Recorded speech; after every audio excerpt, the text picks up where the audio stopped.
Our MC Bigang becomes their new instructor. However, this guy doesn't seem to like him, so he teaches the guy a lesson that he will never forget. He stomped his foot so hard that his eyes almost came out of his eye socket. Bro tries to retaliate, but Bigang with his smooth moves dodges easily and goes around his back, before the guy can react. Bigang punches him in the stomach, and he loses his air to breathe.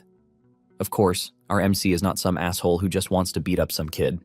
Let's go back to the beginning to understand why. 249 years ago, a huge dimensional gate opened in the skies, and from the gate, demons descended. After arriving on the planet, the demons immediately declared that they were invading mankind. The scary demons started cutting down humans, and this marked the beginning of the invasion of demons. Realizing how serious the situation is, the Orthodox Alliance formed the unit known as the Orthodox Heaven Demon Extermination Corps.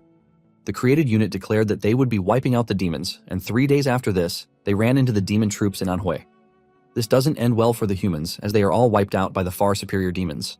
A year later, half of the people in the Central Plains were wiped out.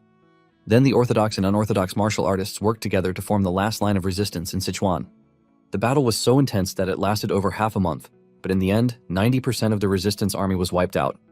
This then leads to the annihilation of 90% of the Central Plains martial artists. The remaining survivors became slaves to the demon and were dragged to the demon realm.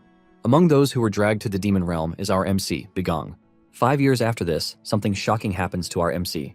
Bigang was unable to use his inner energy from birth, but when the demons worked on him during an excruciating experiment, he was classified as a rare species. After several experiments and brainwashing, Bigang became a part of the demon realm's subjugation army. After this, decades passed with Bigang being active in the demon army. Bigang was involved in the invasion of other dimensions, and he carried out mass unalivings. Bigang continued eliminating people, and 75 years later, he was recognized for his contributions, and he became a commander among the demons. 120 years after he became a commander, he finally found out about what happened to his own dimension. This made Bigang mad, and for 50 years, he searched for ways to manifest a particular technique. 65 years later, Bigang staged a rebellion. He had taken his time to prepare for the rebellion, but a week after the rebellion started, it ultimately failed, with Bigang's soldiers all wiped out. Even Bigang is beaten to a pulp as he stands in front of the Demon King, Tarant. The Demon King mocks Bigang, saying that he is nothing but a disappointment. He tells Bigang that he risked all of his contributions to the army just to stage a weak rebellion. Tarant calls Bigang by his demonic name, Schwitz. But in his weakened state, Bigang screams at the Demon King not to call him such. Tarant continues by telling Bigang that he doesn't understand him. Tarant has spent a lot of time watching humans, and even though they are the weaker species, he admits that they possess a great trait, and that is their obsession with survival, regardless of the situation they have found themselves in. He considers this the only strength that humans have. Tarant then asks Bigang why he decided to suddenly act recklessly after all these years. Bigang replies that he did what he did so he could experience a battle with Tarant. He wanted to know how strong Tarant is so that the next time he fights him, he will be more prepared to defeat him. Tarant is surprised to hear this and admits that Bigang's take is interesting. However, he believes that Bigang is a fool. Tarant lets Bigang know that he has no intentions of sparing him. He assures Bigang that there is no way out for him. On the other hand, Bigang is also confident that he will not die at the hands of Tarant. With the last of his strength, Bigang activates the technique that he has been working on. This immediately opens a purple portal from the skies. The portal covers Bigang, and Tarant immediately recognizes the power that our MC just used. Apparently, Bigang used a technique called time regression. This is the authority of Noizarun, who is an ancient evil god. Tarant finally realizes that Bigang endured defeat and humiliation for the past 200 years, just so he could get a good chance to use the technique. Before the portal takes effect, Bigang arrogantly tells Tarant that he will be more prepared for their next encounter. He assures Tarant that he is going to beat the crap out of him and every single demon in existence. Tarant, who is covered in fire and has a scary appearance, laughs out loud when he hears this. Tarant then tells Bigang that he will be looking forward to their battle together. Tarant admits that Bigang is the only human he has ever acknowledged, and by this, he excitedly waits to see what Bigang will bring to the fight when they meet next. The time regression portal finally activates and Bigang is taken back in time. In the Central Plains, Bigang crashes into a martial arts building. With the technique he used, he has gone back 10 years before the demons arrived. It turns out that the building he crashed into is one of the Orthodox Alliance Martial Arts Academy, which is the Dragon Spring Academy. Days later, the people in the academy believed that lightning was the cause of the damage to the roof. While they were repairing the roof, two guys talked about their disbelief that lightning had destroyed the roof. In addition to this, the lightning only struck the one person they consider to be a loser, and this is our MC. Bigang is a vice instructor in the academy, and he was once an orphan who was brought to the academy by the physician Jin Beck. Everyone knows Bigang as the trash, who can't use his inner energy. He is also the one who was struck by lightning, but the guys are disappointed that he didn't get injured that much. Surprisingly, That day is also considered to be his execution. And by execution, Bigong is competing in a duel. This is a duel for the spear assistant position of the Dragon Spring Academy. People are gathered to watch the fight go down, but clearly, Bigong is the underdog. Bigong is the current spear assistant, but he is being challenged by an opponent who is recommended for the position, and his name is Maeng. Maeng is also known as the Invincible Divine Spear. Since a request came in to verify Bigong's abilities, the duel is a good opportunity to determine who will be the assistant instructor. The two fighters are expected to fight with their honor and in their career as martial artists on the line. Once they are both standing in the ring, Maeng mocks Bigong, telling him that he looks better than he expected. Maeng already thought Bigong was not going to be present for the duel because he had heard that the guy had been struck by lightning. However, Maeng is impressed that Bigong still showed up, and he promises to end things quickly. To make things easier for them both, Maeng even suggests that Bigong surrender. Just then, Bigong opens his mouth to tell Maeng a story. He tells Maeng that in the far future, there was an instructor of a certain martial arts academy who couldn't use inner energy. This wasn't the guy's fault because he was born with that trait, and this caused him to be looked down upon by others. In the end, the incompetent instructor, who was known as the shame of the martial arts academy, suffered a horrible defeat in a public duel. His position as an instructor was stolen, and he was left to do menial jobs. Bigong narrates that the guy suffered so much. Maeng is already confused, and he is forced to ask Bigong what nonsense he is spewing. Unknown to Maeng, Bigong was telling him the story of his former self, who would have suffered defeat in his hands. However, things are different now, and Bigong tells Maeng that he has been waiting for this particular moment for a long time. Maeng gets really mad when he hears this. He had plans to take things lightly with Bigong, but since Bigong can't keep his mouth shut, Maeng plans to teach him a lesson he won't forget. Maeng activates his martial arts skill called the Bull Demon Spear Art. Red aura swirls around him as he points his spear at Bigong. Using the first form of his art, known as the Ferocious Bull Charge, Maeng goes after Bigong. However, Maeng is left in shock when he reaches Bigong and feels nothing. Surprisingly, Bigong has moved away before Maeng can get to him, and he is now standing behind him like a cool boss. Bigong reminds Maeng that he needs to land a hit for his technique to work. Maeng gets madder and swings his spear backwards, hoping to catch Bigong, but Bigong swiftly dodges. This shocks Maeng as he cannot comprehend how Bigong is able to dodge his attack. This is something he has trained for decades, and Bigong easily dodges it. Maeng heard that Bigong was weak, but what he is facing is entirely different from what he expected. Bigong adds salt to Maeng's injury when he tells him that his technique is slow, and it is not worth teaching anyone. Maeng still doesn't want to believe that Bigong dodged his attack. He assumes that Bigong only got lucky. Maeng then repositions himself, ready to go after Bigong again. He lifts off the ground so hard that the pressure from his flight cracks the ground where he was standing. Maeng jumps toward Bigong. With rage in his eyes, Maeng activates the Bull Demon Spear Art fourth form, known as Falling Bull Strike. Bigong remains unfazed even with Maeng charging toward him. Bigong then takes the moment to do some cool spear moves, but Maeng mocks him, telling him that there is no way he can block his attack. In a shocking turn of events, Bigong changes his stance and stretches his hand toward Maeng. Just then, Bigong released a fireball from his hand. Maeng is left in shock and fear when he sees this, but there is no way for him to dodge the attack. Maeng is hit with the fireball, throwing him to the ground like trash. Maeng is engulfed in fire while the spectators are left in horror at what they have just witnessed. Maeng screams out, and the overseer of the duel immediately concludes that the duel is over. Bigong is then announced as the winner of the duel. Bigong stands there with all pride as Maeng screams in pain, begging for water to be poured on him. Bigong then recounts how he was captured by the demons and dragged to the demon realm. Bigong survived as much as he could for centuries, and in the process of that, he realized something very important. He learned that his Heat Yang arts, which is a high-level magic, is not quite different from regular martial arts. The physicians soon show up to carry a burnt Maeng from the stage. Bigong still finds a way to mock him as he is being carried away, telling him that they had a good fight. The spectators are left to wonder what type of power Bigong is using. They have never seen a martial arts skill like that in the past. One of them heard Bigong call the technique the Yang Finger Arts. The elders tell Bigong that he won, but they wonder how he is able to use internal energy. Bigong replies to the guys, telling them that it was a stroke of luck. Bigong cooks up a story. He tells the elders that a few days ago, he ate some herb he had never seen before while he was on a walk. Because of this herb, Bigong claims that he can now use internal energy. He is about to continue his story when the elders cut him off. They let him know that they are fully aware that he is spewing nonsense. Bigong is not ready to convince them further, and he tells them that they have a choice to believe him or not. In addition to this, Bigong doesn't think this matters. Bigong points out the fact that he didn't cheat in the duel. It was a fight for the position of teaching spearmanship, but there was nowhere in the rules that stated that they were allowed to fight using only spears. Since this is the case, Bigong doesn't see any reason why he should be interrogated. He won the fight fair and square, and this is just the basic truth. One of the elders is really mad with how Bigong is talking to them, but he is told to calm down by his partner. The official then tells Bigong that he is right, that he won the fight. Just as the man is about to pronounce him the vice instructor, Bigang interrupts him, telling him that he has a request to make. Bigang requests a test to be promoted to an official instructor, leaving everyone stunned. Bigang's duel then makes him popular. He walks through the academy with the students staring at him. As for the Dragon Spring Academy, it is one of the many martial training halls set up by the Orthodox Alliance to prevent hardship in the Jianghu Marim. The purpose of the academy is to raise martial artists who will become pillars of the Orthodox Alliance in the future. The school takes in children between the ages of 15 and 18 from sects and clans that are at least decently big. The school instructors are composed of martial masters from the Orthodox Alliance. They are divided into assistant instructors and senior instructors. There are more assistant instructors than instructors, and this is all in a bid to properly teach the students. Later on, Bigang is about to enter his room when he is stopped by the physician, Jinbek.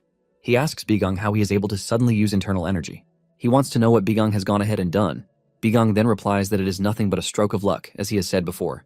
Jinbek angrily speaks out, telling Bigang that he is saying trash. Jinbek reminds Bigang that he has treated him for a long time. Since the time that Jinbek learned that Bigang couldn't use internal energy, he started doing everything in his power to fix him. But he failed. Jinbek falls to his knees, crying while calling himself a failure. With tears in his eyes, Jinbek says he remembered how others treated Bigang because of his inability to use internal energy.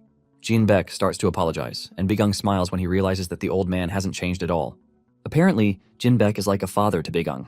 542 years ago, before he used the time spell, which is now 15 years ago now, Jinbek was the person who ran into flames to save him as a dying child during a bandit attack. Jinbek was also the one who lost his life while saving others when the demons attacked. However, this time around, Bigang is determined to make sure that Jinbek doesn't die. Bigang walks up to the crying old man and tells him that there is no need for him to blame himself. He also adds that the old man should quit worrying about him. Jinbek's face immediately changes from sad to curious as he hears Bigang say those words.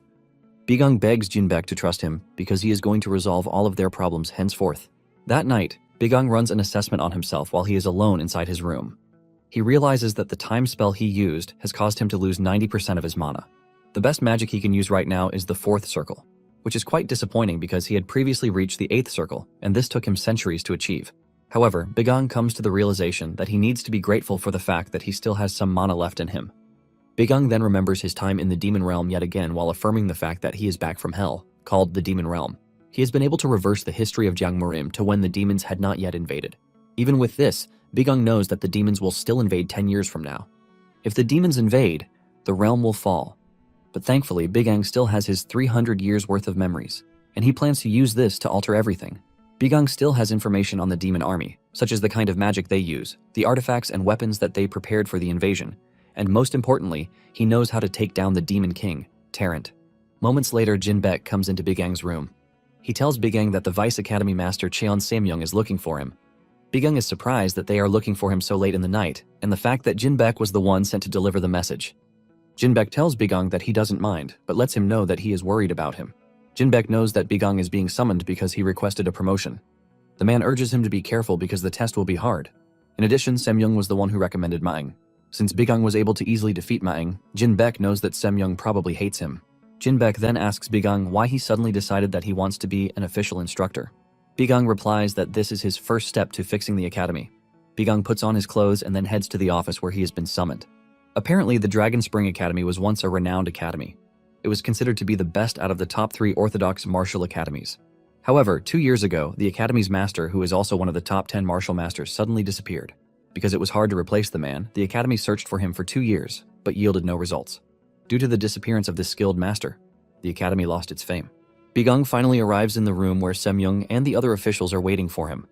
Bigang is asked if he is serious about his request for promotion, and Bigang says yes with a big smile on his face. In reality, Bigang hates Samyung because he is the major cause of the academy's decline. Bigang remembers the day of the demon's invasion. Great ruptures opened up from all sides, and monsters that had never been seen before emerged to start eliminating people. There were monsters left and right, with nowhere to escape to. Screams were heard all over, coupled with deaths. This gruesome day marked the beginning of the demon's invasion of the dimension. The young disciples of the Dragon Academy were all wiped out in the most ruthless of ways. That day, Bigang saw Samyung and instructor Deung running away from the academy. Apparently, Samyung hadn't run away, or if he had just reported the situation or even activated the defense system in the academy, it would have prevented many deaths. While standing in that room, Bigang can still remember the screams of the disciples who were unalived that day. Although this has not happened yet since Bigang is now in the past, but Bigang has no intention of forgetting Samyung's ugly face. Since Bigong is adamant about his promotion, Semyoung lets him know that there is a test that he needs to pass first. Semyoung tells Bigong that he needs to raid the demonic knight stronghold. Bigong is shocked when he hears this, and he is forced to ask again. The demonic stronghold is a bunch of bandits in the mountain close to the academy. Semyoung confirms this, and he tells Bigong that he needs to terminate the bandits. In official terms, the demonic knight stronghold is a large group of bandits located in the old sacred mountain situated not far from the Dragon Spring Academy. Due to reports of frequent damage caused by the bandit group, there is an order to raid the bandits for the sake of the civilians. This is the order given to Bigong by Semyoung, and it is signed in an official scroll. After reading the scroll, Bigong is forced to ask Semyoung why he needs to terminate a bunch of bandits to become an instructor. Semyoung lets Bigong know that the request concerns the most basic requirements to become an instructor, since senior instructors are the main force of the academy. Also sitting in the room is Deung, and he is the blade technique senior instructor. Basically, all the senior instructors in the school are considered martial masters. From Semyoung, who is a master of the lightning blade arts, to Deung, whose arts focus on the tyrannical tiger blade. There is also Yoon Byuk, who specializes in archery technique, and his art is the soul-chasing arrow. Sang Pilji is also an instructor, and his art is the dark shadow divine sword. All these people have been officially recognized by the Orthodox Alliance because they have accomplished great things, such as eliminating evil demonic martial artist leaders or taking down bandits. After hearing everything that Semyoung has to say, Bigong asks him how long he has to complete his mission.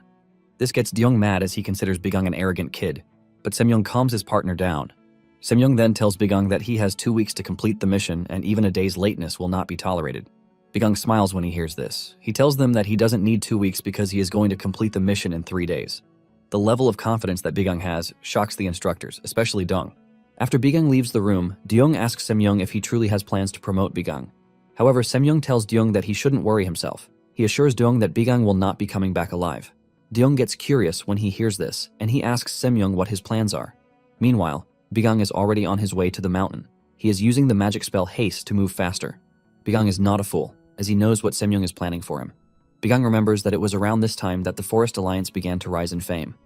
Bigong explains that people do not know much about them just yet. As of the moment, it is not something big. At the same time, Semyoung is explaining his plans to Deung.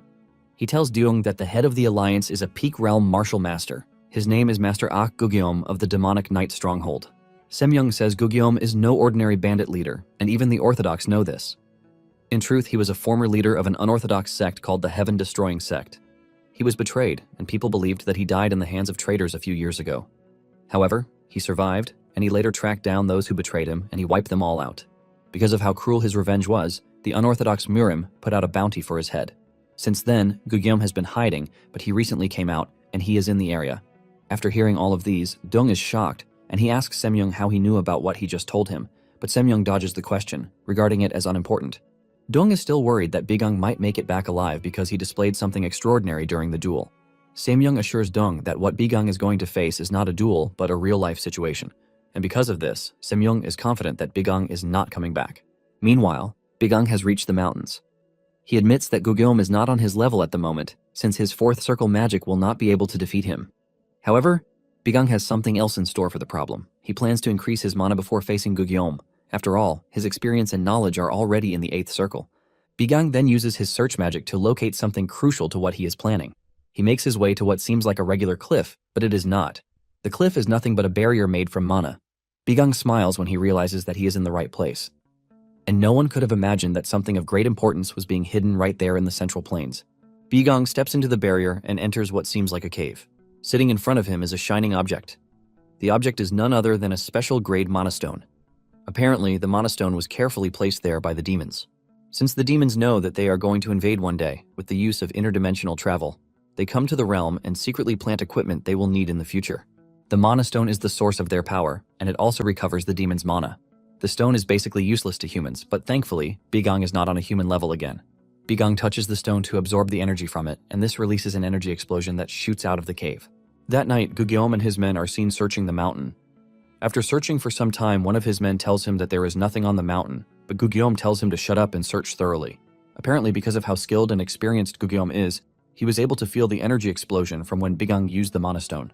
Just then, Bigong appears behind him, sitting on a rock unconcerned. Bigong then commends Gugyeom's intuition, telling him that he believes in him. Gugyeom is disgusted by Bigong's presence and he asks him who he is. Bigong uses the moment to aura farm as he unleashes a magic circle in his hand before telling Gugyeom that he is an instructor of the Dragon Spring Academy. Gugyom's subordinates do not believe Bigang, but as they argue among themselves, their boss tells them to shut up. Gugyom then turns his attention to Bigang, asking him if he is the cause of the great energy explosion, and Bigang answers sarcastically. Gugyom gets angry and tries to slash Bigang with his sword, but Bigang easily dodges the attack. Gugyom's attack leaves a red explosion, and he believes that he has landed a hit on Bigang. He boastfully says he is there to terminate, but he is shocked when he hears Bigang's voice behind him. Bigang unleashes a mana and attacks Gugyom with it. Bigang luckily reacts to the strike, but the same cannot be said for Gugyom's boys, as they all lose their heads from the attack. This leaves only Gugyom alive, and he opens his mouth in horror as he watches Bigang decimate his entire team. Without fear in his eyes or voice, Bigang tells Gugyom that he is also in the mountains to kill him, which means their objectives align with each other. The two lunge at each other with Bigang urging Gugyom to avenge his subordinates. Gugyom only gets madder with this, and he asks Bigang who he is. The fight between the two gets more intense as Bigang's purple aura clashes with that of Gugyom's red aura. Several sword clashes and explosions are the highlights of the fight as Bigang reminds Gugyom that he is an instructor at the academy. Gugyom refuses to believe this as he struggles to land a hit on Bigang, but Bigang is too swift. Gugyom soon notices that Bigang is not even struggling against him, and this frustrates him. Gugyom finally loses it, and he taps into his ultimate power. A burst of red aura fills the area, causing a shockwave that even pushes Bigang backwards. The name of Gugyom's ultimate attack is Heaven-Destroying Hegemon Divine Arts. Gugyom then releases all of his core to maximize his power, and his eyes turn bright red. Gugyom tells Bigang that he has made a big mistake by forcing him to use his ultimate skill. He starts explaining the origin of the power. It all started when he was thrown off the cliff by the traitors, and while dreaming of revenge, he collected a bunch of innate core energy. Bigang then shocks the guy by shutting him up, letting him know that no one cares about his story. The insult from this shocks Gugyom. Bigang makes it clear that he doesn't care about the story of some useless villain. Just then, Gugyom notices an ice path that leads straight to his body, keeping him in place. This turns out to be one of Bigang's techniques called the freezing wave. Gugyom is still in shock about this when Bigang gets closer to him and hits him with another technique called astral chain. Two portals open on the sides, and from them emerge chains that tie Gugyom's arms, restricting his movement. He shouts in frustration and tries to break free from the chains, but Bigang tells him not to stress himself. He lets him know that the moment the chains touched him, he had already lost. Apparently, the astral chain sucks away the victim's internal energy. It is basically a spell designed to take down martial artists. Realizing that he has nowhere to go, Gugyom asks Bigang where he learned sorcery of this type. He even asks Bigang if he is from the demonic cult. However, Bigang replies that it is not sorcery but magic. Bigang still insults Gugyom, calling him a bandit idiot for not knowing the difference between magic and sorcery. Frustration and defeat set in, and Gugyom regrets the fact that he is about to die on the mountains. Bigang asks him if he has regrets, and Gugyom reveals that the only regret is the fact that he is not able to get his revenge. He wanted to terminate those who manipulated his subordinates when he was still in the heaven-destroying sect. To get his revenge is why he started working with Semyong. This was also the reason he was on the mountains to recover his power. After saying all of these, Bigang claps for him, not showing any form of sympathy for Gugyom's cause. Bigang laughs at Gugyom but admits that he is determined and he took his revenge pattern the right way. Gugyom cannot believe that Bigang is mocking him, and he scolds Bigang for this. He tells Bigang that he cannot understand his pain since he grew up so comfortably. Bigang hears this and loses this. He cannot believe that Gugyom just told him that he lived a comfortable life. With his eyes glowing, Bigang draws closer to Gugyom. Gugyom sees this and realizes that he has messed up. The expression of shock on his face says it all as he concludes that Bigang is not an ordinary man. In fact, he believes that something is mentally wrong with Bigang. Just then, Bigang decides that he is going to make Gugyom feel what he felt during his 200 years of suffering. Looking like a scary villain, Bigang places his hand on Gugyom's head so that he can get a glimpse of his suffering. Gugyom's consciousness is then transported into the demon realm so he can see what Bigang experienced. The first place he landed was the wastelands. He starts to wonder what is going on or what Bigang has done to him. He is still in the middle of this when a giant and scary monster appears right above him. Fear grips, but just after, he is taken to the battlefield where he sees countless humans slaughtered. As if this is not enough, he finds himself in the room where the demons conducted experiments on humans. By this time, Gugyom is already losing his mind, and he finally loses it when he is taken to the Demon King's presence. Gugyom finally returns to his body, but he is not himself again. He screams out in horror at everything he has seen in just a short space of time. Bigang stands tall above him, asking him how he felt about what he saw. Bigang lets him know that this is what he is going to experience in 10 years. Gugyom immediately grabs Bigang, begging him to kill him because he can't handle it. The feared Gugyom is so broken that tears run down his eyes like a kid. Bigang understands his pain and suffering and agrees to relieve him of his pain. Bigang raises his sword and cuts off Gugyom's head without hesitation. Bigang then returns to the academy with Gugyom's head and his sword. He presents them to Semyong, who cannot believe his eyes. Bigang tells Semyoung that he knew that Semyoung might not believe him if he brought only his sword, which is why he added his head to the collection. Without hesitation, Bigang tells Semyoung that the discussion on his promotion to a senior instructor should be the next thing. The following morning, Semyoung holds a meeting with other senior instructors. Senior instructor Yo Woojin, who uses the fist technique, cannot believe that Bigang took down Gugyeom. He reminds his colleague that Bigang was the shame of the academy until just a few days ago. Eunbyuk then asks Deyoung if it is true that Bigang raided the demonic knight stronghold all by himself. Deyoung confirms this and tells his colleagues that he went to the mountains himself. He says he found the bodies of the bandits exactly where Bigang told him he was going to find them. Deyoung admits that he has no idea how Bigang did it, but he noticed that the other bodies, except Gugyeom's, had their throats sliced with just one attack. This creates more confusion among the group because Bigang is known to be a spear instructor. They wonder if Bigang is hiding his sword techniques too, but they just cannot come to the conclusion that this is possible. When Deyoung realizes that his colleagues won't believe him, he tells them that they are free to go to the mountains and confirm things. Semyoung realizes that things are getting out of hand, and he urges his colleagues to calm down. Even to Semyoung, the entire scenario doesn't make sense because he knew how powerful Gugyeom is. He is fully aware that Gugyeom is a peak realm martial master, and he was able to confirm this by himself when he was relaying a message from the Orthodox Alliance to Gugyeom. With how strong Gugyeom is, Semyoung wonders how Bigang was able to kill him in just one night. Even Semyoung admits that he himself is not capable of such a feat. Thinking about all the factors that might be involved, the thought of Jinbaek helping Bigang crosses his mind, but he quickly kills the thought. With what he knows, Jinbaek is not that skilled. The only conclusion that Semyoung can come to is the fact that he needs to look more into Bigang.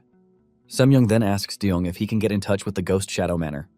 Apparently, the Ghost Shadow Manor is one of the biggest assassin organizations in the martial world. The group is known for doing anything as long as they are paid the right amount. Semyoung then tells Deyoung to put in a request to find out everything that they can about Bigang. Semyoung even wants to know what Bigang does on a daily basis. After this, the discussion of whether they are going to promote Bigang comes up. However, one of them already has a solution to this. He has compiled a shabby list of disciples who are going to be under Bigang's mentorship.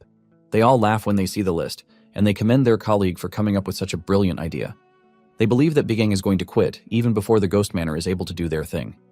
They are very sure that this is going to be the outcome since Bigang has little experience. When asked what Bigang did when he saw the list, Deyoung says he only smiled. Unknown to the old idiots, everything is going according to Bigang's plan. Bigang regressed to this time and place for a reason. After he learned about Nozerun's power of time regression, Bigang thought to himself what he needed to do to prepare for the demon's invasion. Since the enemy is an army that has already conquered countless dimensions, and he is just one person, there are limits to what he can do. In the end, Bigang came to the conclusion that the best thing he could do was to raise an army. Bigang is not looking to raise weaklings like the ones who died before his regression. However, he has plans to raise a powerful army that has learned all kinds of magic and martial arts. Bigang soon stands in front of the students who have been allocated to him. These are guys who have been marked as troublemakers among the first-year disciples. Bigang believes that the students are talented, but their personalities have been getting in the way. In addition to this, some of them are neglected because they don't come from prestigious families. It is normal for Semyoung and his bunch of clans to think Bigang will not be able to handle them, but they don't know something quite important. There were two heroes who did their best during the demon's invasion. One was a martial master who reached the evolutionary realm in his late 20s. He was the last hope of Murim, who led the alliance against the demons, and he is the Heavenly Sword Alliance leader. The second person was a talented archer who led a squad specialized in assassination and patrolling. By himself, he terminated most demons, and he was the demon-slaying divine archer. Unknown to Semyoung and his group, those two overpowered guys are among the students they have assigned to Bigang. With a big smile, Bigang welcomes his students, introducing himself as their instructor. Earlier that day, Gok Bork of the 1st Camellia class, second son of the Dragon Tiger Escort Agency, is seen giving training to another student, Dan Le-young. Dan Le-young is also a first-year student, and he is the eldest son of the One-Star Sword clan. Dan tells Gok to give him a break because he has almost broken all the bones in his body, but Gok is not ready to back off. He screams at Dan, telling him to get up because anyone who sees them will assume he is being bullied. Gok tells Dan that he should be grateful that he is showing a weakling like him his Dragon Tiger Mountain splitting fist arts. Dan tries telling Gok that they only take swordsmanship classes in his clan. Gok laughs when he hears this, and he tells Dan that the skills he learned are useless because he couldn't use them against him. Dan gets mad when he hears this, and he clenches his fist as if he is preparing a big attack. Gok sees this and mocks Dan, telling him to stop clenching his fists. He threatens to beat him up again if he doesn't do as told. Realizing that he has no chance against Gok, Dan unclenches his fist before he gets beaten up again. Just then, one other classmate, Yepen Wookyoung, enters the room and urges Gok to stop forcing Dan to train with him. Yeon Wookyoung is also a first-year student whose art is the destructive sword. He is the second son of the Yeon clan. Surprisingly, Gok listens to Yeon and he backs off, telling Dan that he is lucky. Looking dejected, Dan thanks Yon for coming to his rescue. They are in the middle of this when one of the teachers enters to tell them that they will not be in the Camellia class anymore. Apparently they are being transferred to a newly created class. The trio is shocked to hear this, but are more shocked when Bigang appears in front of them to introduce himself as their new instructor. The cadets looked at Bigang in a scornful way as they couldn't believe what they were seeing. Gok is the first to talk as he tells Bigang to stop messing around.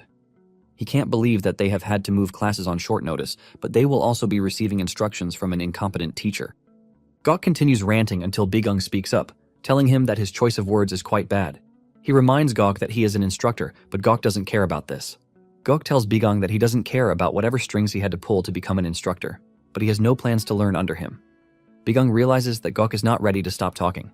Bigang decides to resort to the use of the Academy rules, which are under Article 3, Clause 5. Before Gok knows what is happening, Bigang uses the magic spell, Blink, to reach him. This shocks Gok, and before he can do anything, Bigang steps on his foot, causing him pain. Gok screams out in pain as Bigang does this. Gok goes down on his knees, and Bigang quotes the Academy rules that give instructors the go-ahead to punish students if they show bad behavior. Instead of backing down, Gok clenches his teeth in anger. He pulls together a powerful punch to try and hit Bigang. Gok is so mad that he even pulls out his ultimate skill, the Dragon Tiger Mountain Splitting Fists, just so he can punish Bigang for embarrassing him. However, Bigang effortlessly dodges all of Gok's punches while reciting the school rules for him. Bigang is too fast for Gok to track, and before the big guy knows what is happening, Bigang throws a punch into his chest. The pressure from the punch changes Gok's entire body system, as he looks like someone who just saw a horror movie. Bigang tells Gok that his martial arts are very weak as he continues raining down punches on the big guy. Gok falls to the ground after a barrage of punches has hit him, but Bigang is not done just yet. He tells Gok to stand up and try to fight him again. Meanwhile, Dan is watching from behind and he is absolutely blown away. He doesn't believe that Gok, who is ranked as the top among the new students during external arts training, is having his ass handed to him. Dan concludes that it is bad enough for Gok to be losing as if he were a newbie. Not ready to give up, Gok tries to stand up from where he is, but Bigang meets him halfway with his knee. Bigang's knee crashes into Gok's face, unleashing a new form of pain for the guy. The rest of the cadets are horrified by what they are looking at, but none of them can move. And now, Gok is now scared as he has realized that there is nothing he can do to counter Bigang. He crawls backward as Bigang moves closer to him. Bigang says he is not pleased with the way his first class has started, but he doesn't mind punishing his student since it is the role of the instructor. Bigang then prepares to punch Gok in the face. Gok looks at the powerful punch coming at him and he is absolutely terrified. However, Yon intervenes in the fight and grabs Bigang's hand before he gets to punch Gok. Yon tells Bigang that he is already too hard on Gok, who is just a cadet. Bigang lets off a weird smile when he realizes that Yon has finally decided to make a move. The reason why he is excited is the fact that Yon was the powerful Heavenly Sword Alliance leader before the regression. Before the regression, Yon was a member of one of the prestigious clans in the Central Plains. From a young age, he was recognized within the clan as a martial arts genius. Even among the new students of the Dragon Spring Academy, Yon displayed overwhelming skill. His talent was far beyond what the Dragon Academy could even contain. At the mere age of 20, he achieved the feat of becoming the youngest in history to become a supreme peak martial master.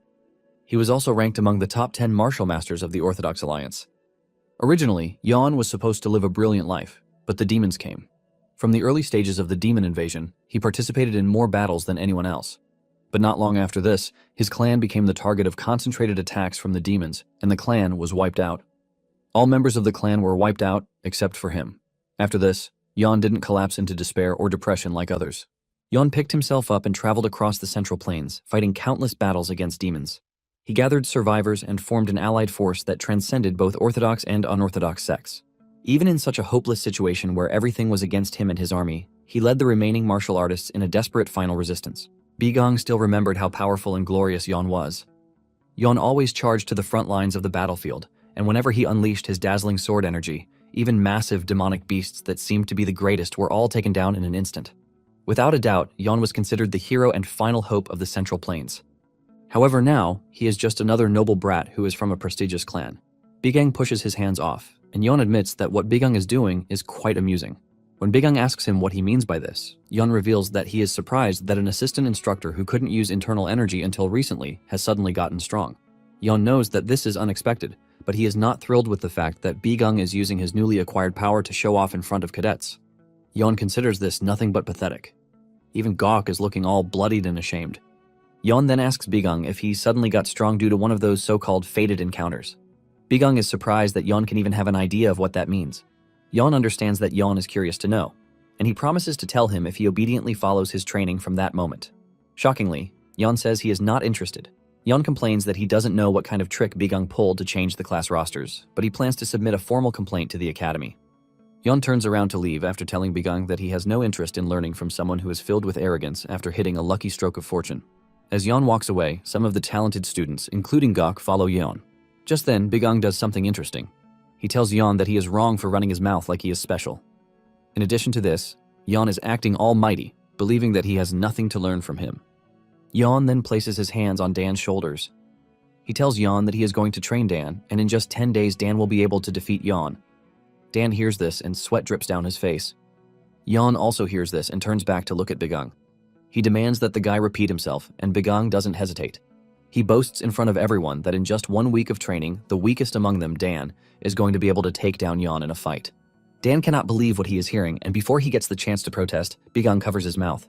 Yon then asks Bigung if he is willing to take responsibility for what he just said, and he says yes. Bigung then makes it a bet. He tells Yon that if Dan is able to defeat him in under just 10 days of his training, Yon will follow his training without objections. However, if Yon wins, he is free to ask him to do anything. Bigung assures Yon that even if he tells him to leave the school, he will. Yon laughs when he hears this, and he tells Bigung that he wants nothing from him. However, he wants Bigung to be prepared for the match, and after saying this, Yon walks away. Bigung finally lets Dan go, and he screams out in horror. Dan is already seeing himself as dead meat, and he asks Bigung why he did what he did. Bigung tells Dan to calm down, and he will explain to him, but Dan is already erratic. He continues complaining and refuses to let Bigung go until Bigung gets mad and slaps him across the face. Dan falls face down, and Bigung tells the rest of the students that class is over for the day. He lets them know that the schedule of the next class will be sent to them individually the next day.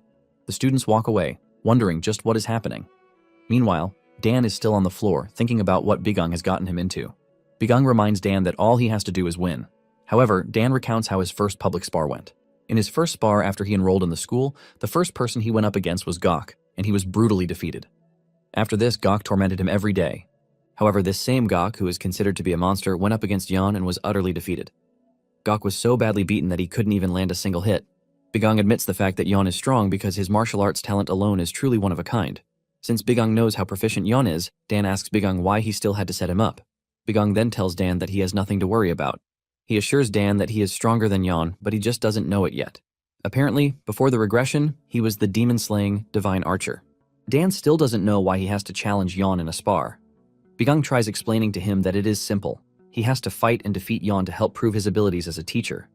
However, Dan is not thrilled with this explanation as he believes that this is Bigung's problem and not his own. Dan doesn't have any idea what he stands to earn from helping Bigung prove that he is not a trash teacher. Bigung then lets him know that he stands to earn a chance to get his revenge. Since Gok has always been beating Dan, Bigung asks Dan how he felt when he was beating him up earlier. He asks Dan if he felt fulfilled or satisfied with this, or if he wanted to get revenge all by himself. Bigung then tells Dan something interesting. Since Gok, whom he considered to be strong, cannot touch a hair on Yon's head, Bigung lets Dan know that he can train him to get stronger than Yon. With this, Dan can finally have what it takes to even bully Gok himself. After hearing all of these, Dan agrees that it will be nice for him to get stronger. However, Dan is not aiming to become stronger because he wants to defeat Gok. What Dan wants is just to get stronger than his current self. Bigung is glad that Dan has come to this resolution. The next day, Bigung puts Dan up for his first training session. Dan has a dummy to spar with while Bigung monitors from the roof. Bigung tells Dan to go after the dummy so he can know his skill level. Bigung urges Dan to see the dummy as Yon so he can be extra motivated. Bigung urges Dan to wield his martial arts to the fullest. Dan does as told, and he starts slashing the dummy repeatedly. Dan does this for some moment, but just when he is about to slow down, Bigung screams at him to keep going. Dan tries to impress Bigung by putting in his best, but he loses his balance and falls to the ground. He coughs out in exhaustion while sweat drips down his face. Bigung then comes over to where he is. He asks him if he knows what his problem is. Dan replies to the question by explaining what he thinks might be wrong with him. He explains that while carrying out basic moves, for some reason, his internal energy keeps dispersing. Initially, Dan thought he had learned his clan's martial arts incorrectly, so he tried to confirm this several times. However, he found out that there were no problems with his basic moves. After this, Dan believes that he has an issue with his Dantian or Meridian points, so he had it checked out not once but several times. However, even this yielded no results. With all of these, Dan has come to the conclusion that he lacks talent. Bigung then tells him that he is wrong.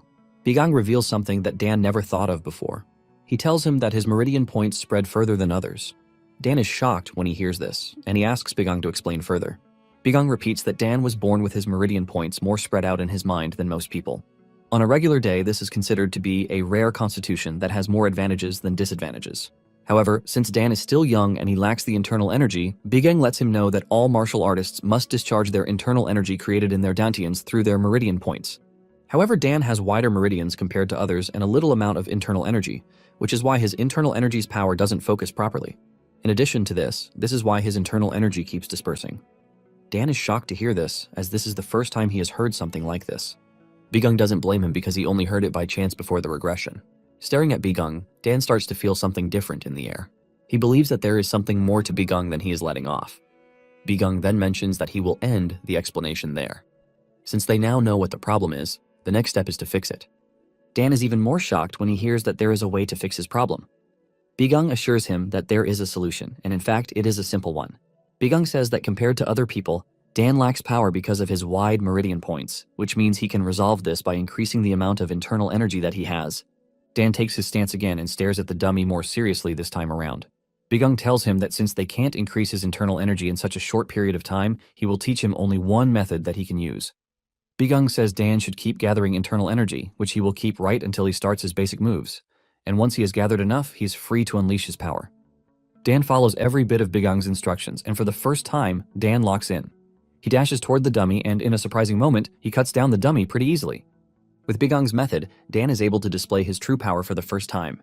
Dan cannot believe his eyes as he looks up with excitement. Bigang is also proud that he is able to make progress with Dan. Dan excitedly turns to Bigang, telling him how good he feels. Bigang assures the guy that he saw everything, but urges him to relax before he collapses. Dan laughs when he hears this because this is the first time in his life that he has felt so energetic. He hasn't finished the statement when he collapses to the ground. When Dan finally regains consciousness, he tells Bigang that he suddenly collapsed, but Bigang clearly saw him pass out.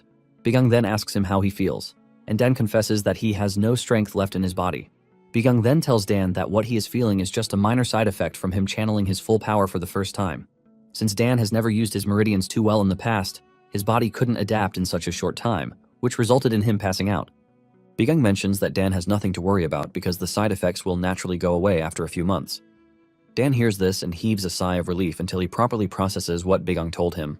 He is shocked to hear that the side effects might last months when he has a duel coming up in a week. When he finally gathers the strength to resume training, Bigang tells Dan that he is suffering from two problems.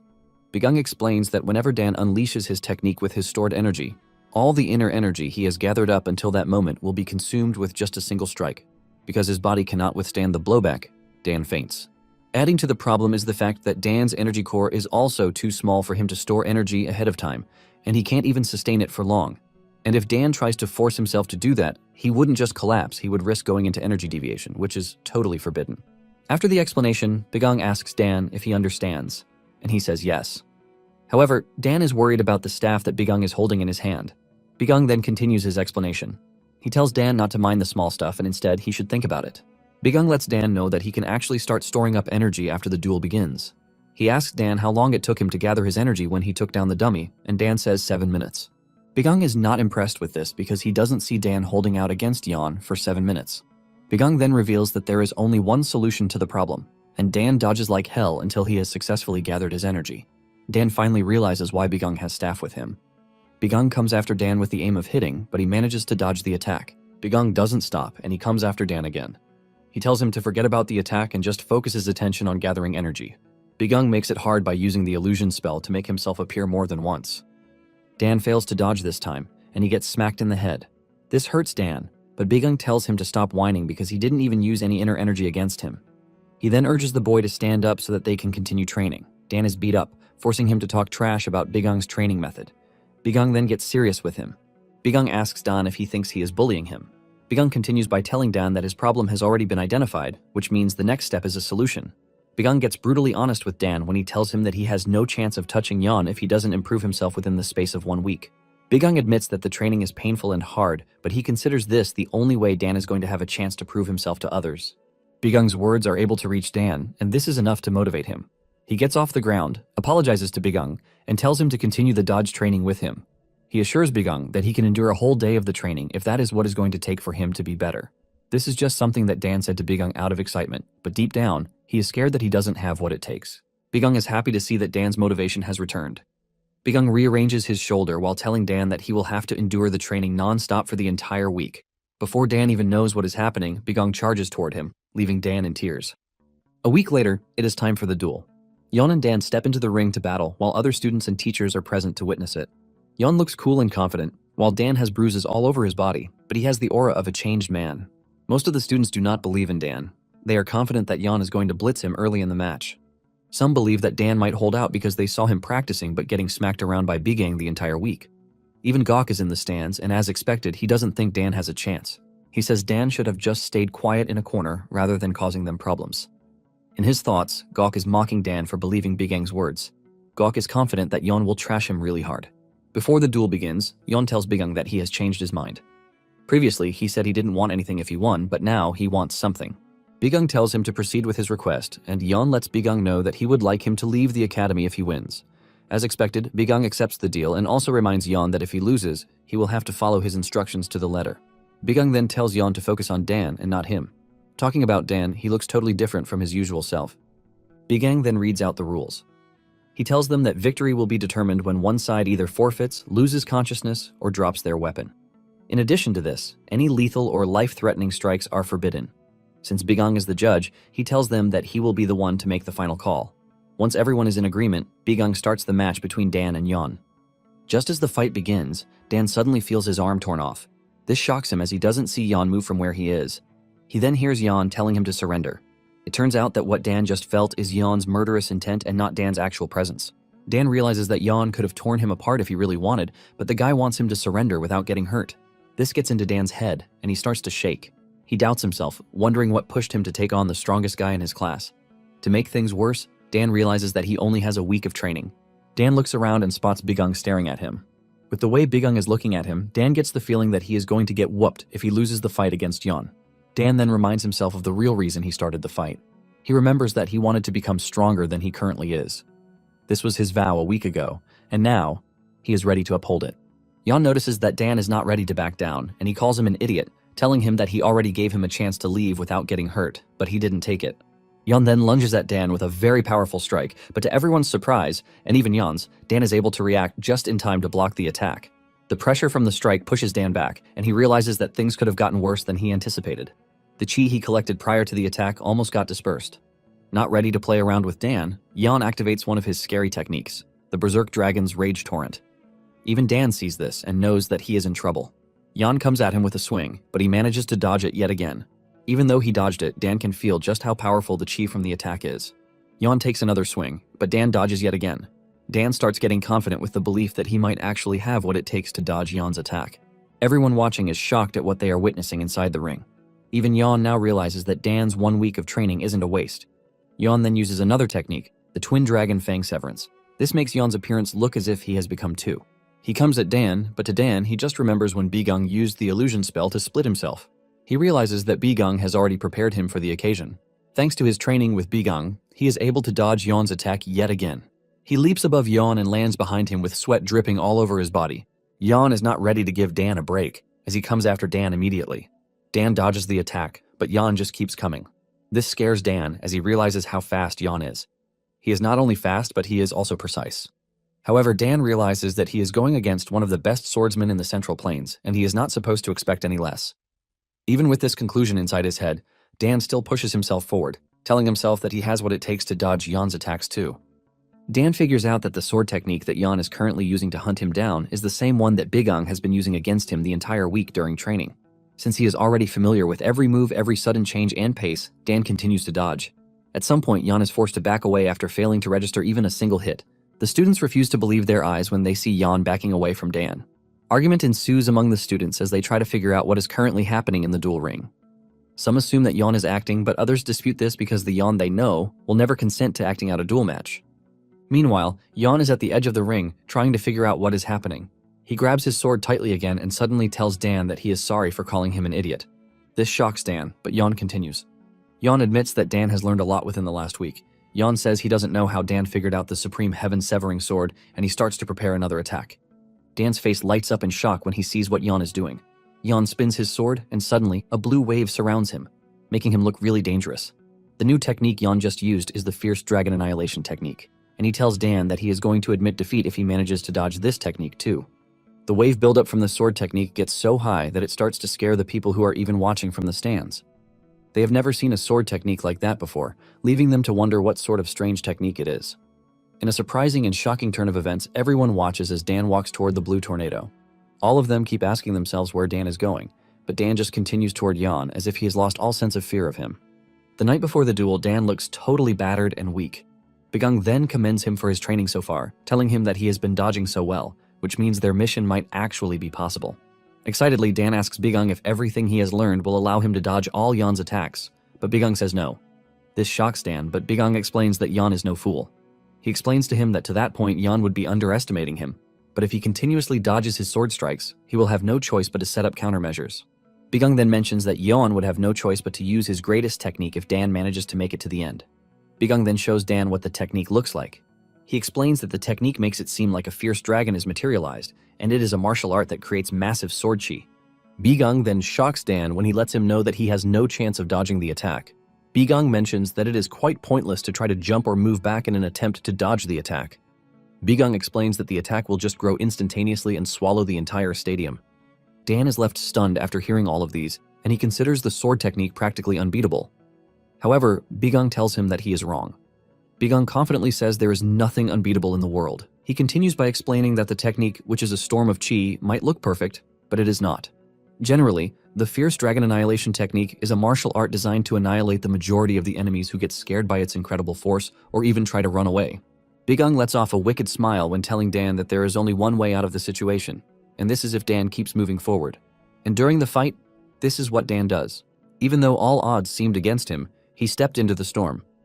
Even though he got cut a little, he continued moving toward Yan.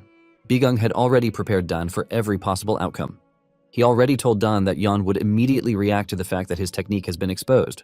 However, Bigung lets Dan know that in that position, Yan is vulnerable. He tells Dan to take his moment and use his stored-up anger and land a blow. Dan follows everything Bigung told him, and with this, he hits Yan before he can react, thus destroying his sword. Yan can only watch in surprise as his sword is scattered into pieces right in front of him. Yan is defeated, and after the battle, Bigung supports Dan by holding him. While everyone is cheering for him, Bigung asks him how he feels. While everyone is celebrating, there are some who are really mad, and one of them is Gok. He probably doesn't believe that Dan just won the battle. Bigung asks Dan if he feels excited, and in a moment of joy, Dan says yes. Later on, Bigung enters his classroom to attend to his students. Since they had a deal, Yan and the others who rebelled had no choice but to be in the class and take Bigung as their teacher. While Dan is smiling, Yan is frowning, probably still in disbelief that he lost. Bigung smiles at the class, and with this, he announces the start of their first class. After Bigung has successfully secured his students' trust, an argument broke out between Semyoung and his circle of clowns. Semyoung cannot believe that things have turned out the opposite of how they want them. The whole point of their mission was to make sure that Bigung voluntarily leaves the academy. However, things are not going their way, and the cadets are following him instead. The two notable students who are with him are Dan Yan. Even though they tried to convince them, the two students remained adamant that they wanted to continue studying under Bigung. One of the group members suggests that they switch their classes again, but it seems Yan has threatened to withdraw from the academy if they do this, and this is not something they want since it is going to destroy the academy's reputation. The guys are now regretting their decision to let a genius like Yan learn under Bigung, who is nothing but a rookie. The rest of the team wastes no time pinning the blame on Semyoung. He is the leader of the faction, after all. Semyoung then asks if it is true that Yan lost to Dan. They tell him that Yan conceded defeat, but from reports, it is certain that Yan lost. Semyoung cannot believe that the prodigy from the Yan clan lost to Dan. This only adds to the mystery that surrounds Bigung.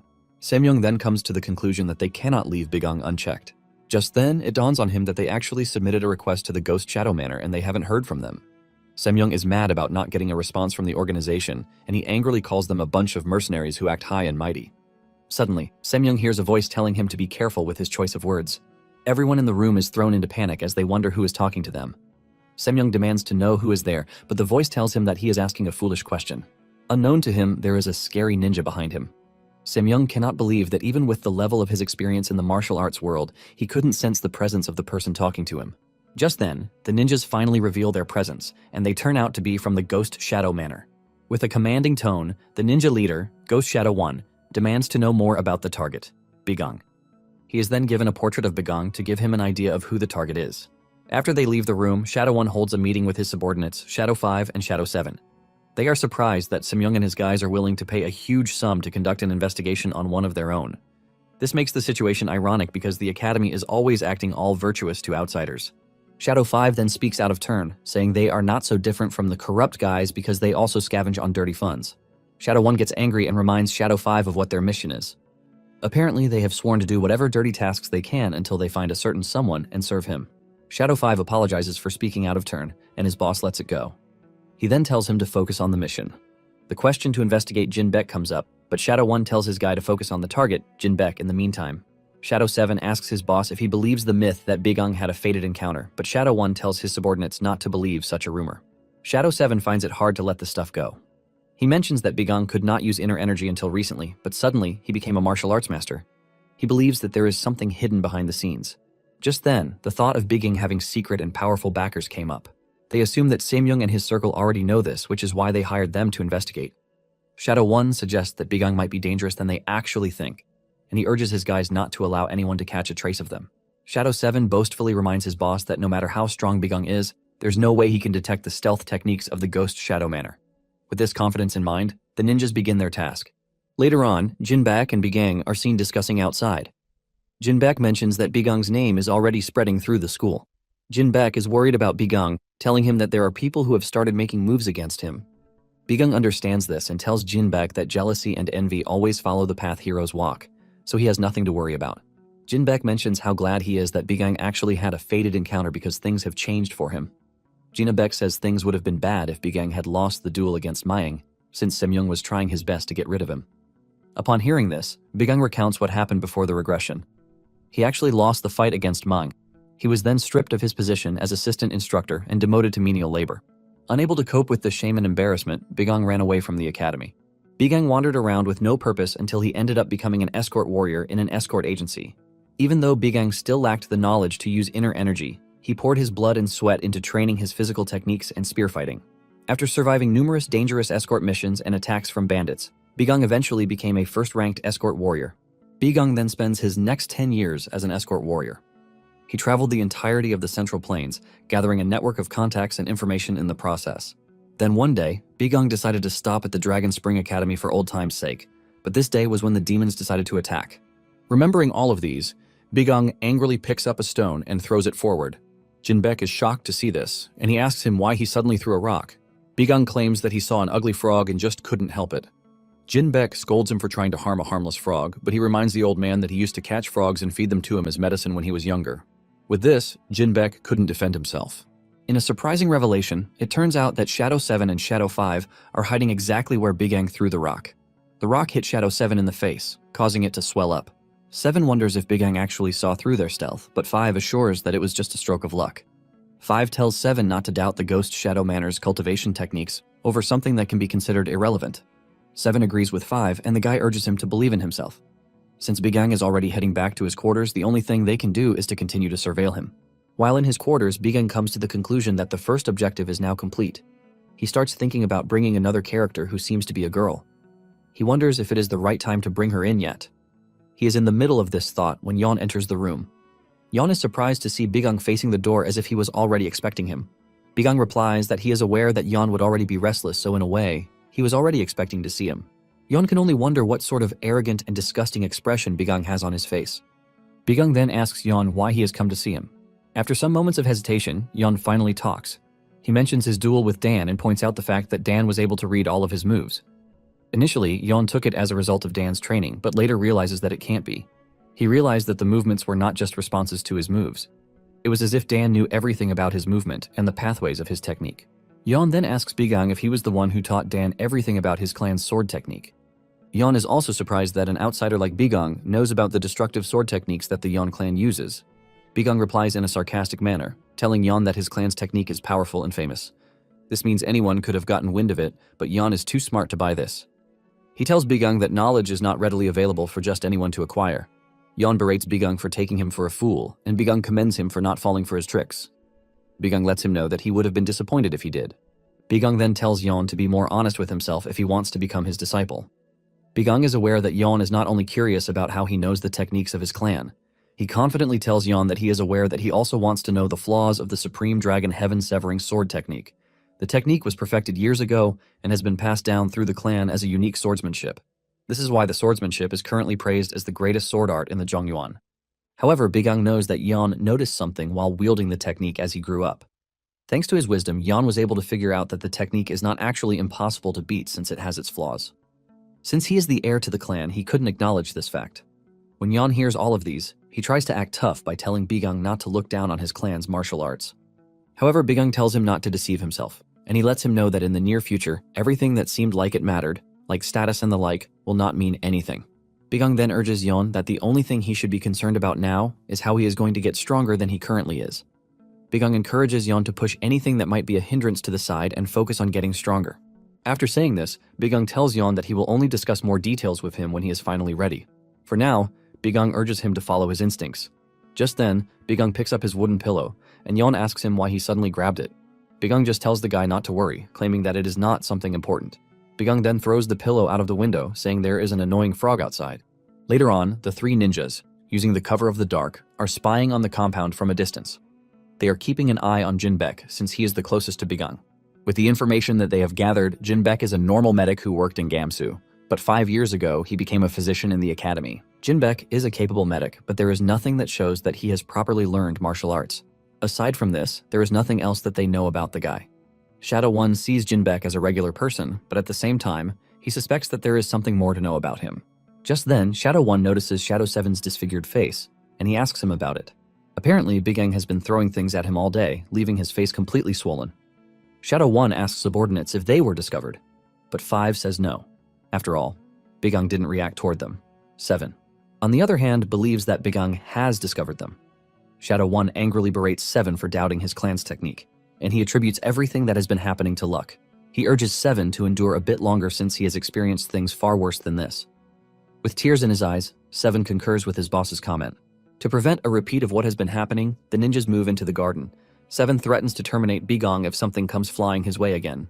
His boss assures him that he will be fine, but 7, who has suffered the entire day, remains doubtful. He says Bigang might wake up and just start throwing things again. Suddenly they hear someone coming close to the garden and they quickly hide. It turns out to be Bigang, and just as expected, he does something crazy again. Bigang stands near the garden and says he needs to take a leak. He complains that he must have drunk too much tea. Shadow 7 is already shaking where he is. He doesn't want to believe that he is about to be the recipient of something awful yet again. After all, he is not the only ninja in the garden. Right there in front of them, Bigang starts to take a leak on Shadow 7's head. 7 can no longer take it, and he jumps out of the garden screaming at Bigang to ask him what his problem is. Surprisingly, Bigang wasn't even taking a leak. He had deceived them into believing that he was relieving himself. He was pouring out liquid from a teapot, but 7 had already blown his cover before he realized this. To make things more annoying, Bigang asks 7 if he wants to take a drink with him. This is when 7 confirms that Bigang has known about them all along, but he was messing around with them. Out of anger, Shadow 7 unsheathes his ninja blades and charges at Bigang in an attempt to unalive him. Bigang stands there unfazed and uses barrier magic to block the attack. The barrier breaks Shadow 7's blades and Bigang grabs him by the head. Before 7 can realize what is happening, Bigang smashes him into the ground as if crushing a bug. With an evil smile on his face, Bigang welcomes 7 and his group of Ghost Shadow Manner, implying that he is aware of their existence. Shadow 5 stands up in shock as he sees his subordinate lying on the ground. Bigang angrily tells 7 that this is what he gets for poking his nose into other people's business. As if he hasn't done anything to upset the ninjas, Bigang smiles and calls them his friends. Shadow 5 is absolutely mad, and just as he is about to go after Bigang, Shadow 1 stops him. Shadow 1 himself then appears behind Bigang, offering his greetings to the instructor. Shadow 1 lets Bigang know that he is impressed that he has already discovered them.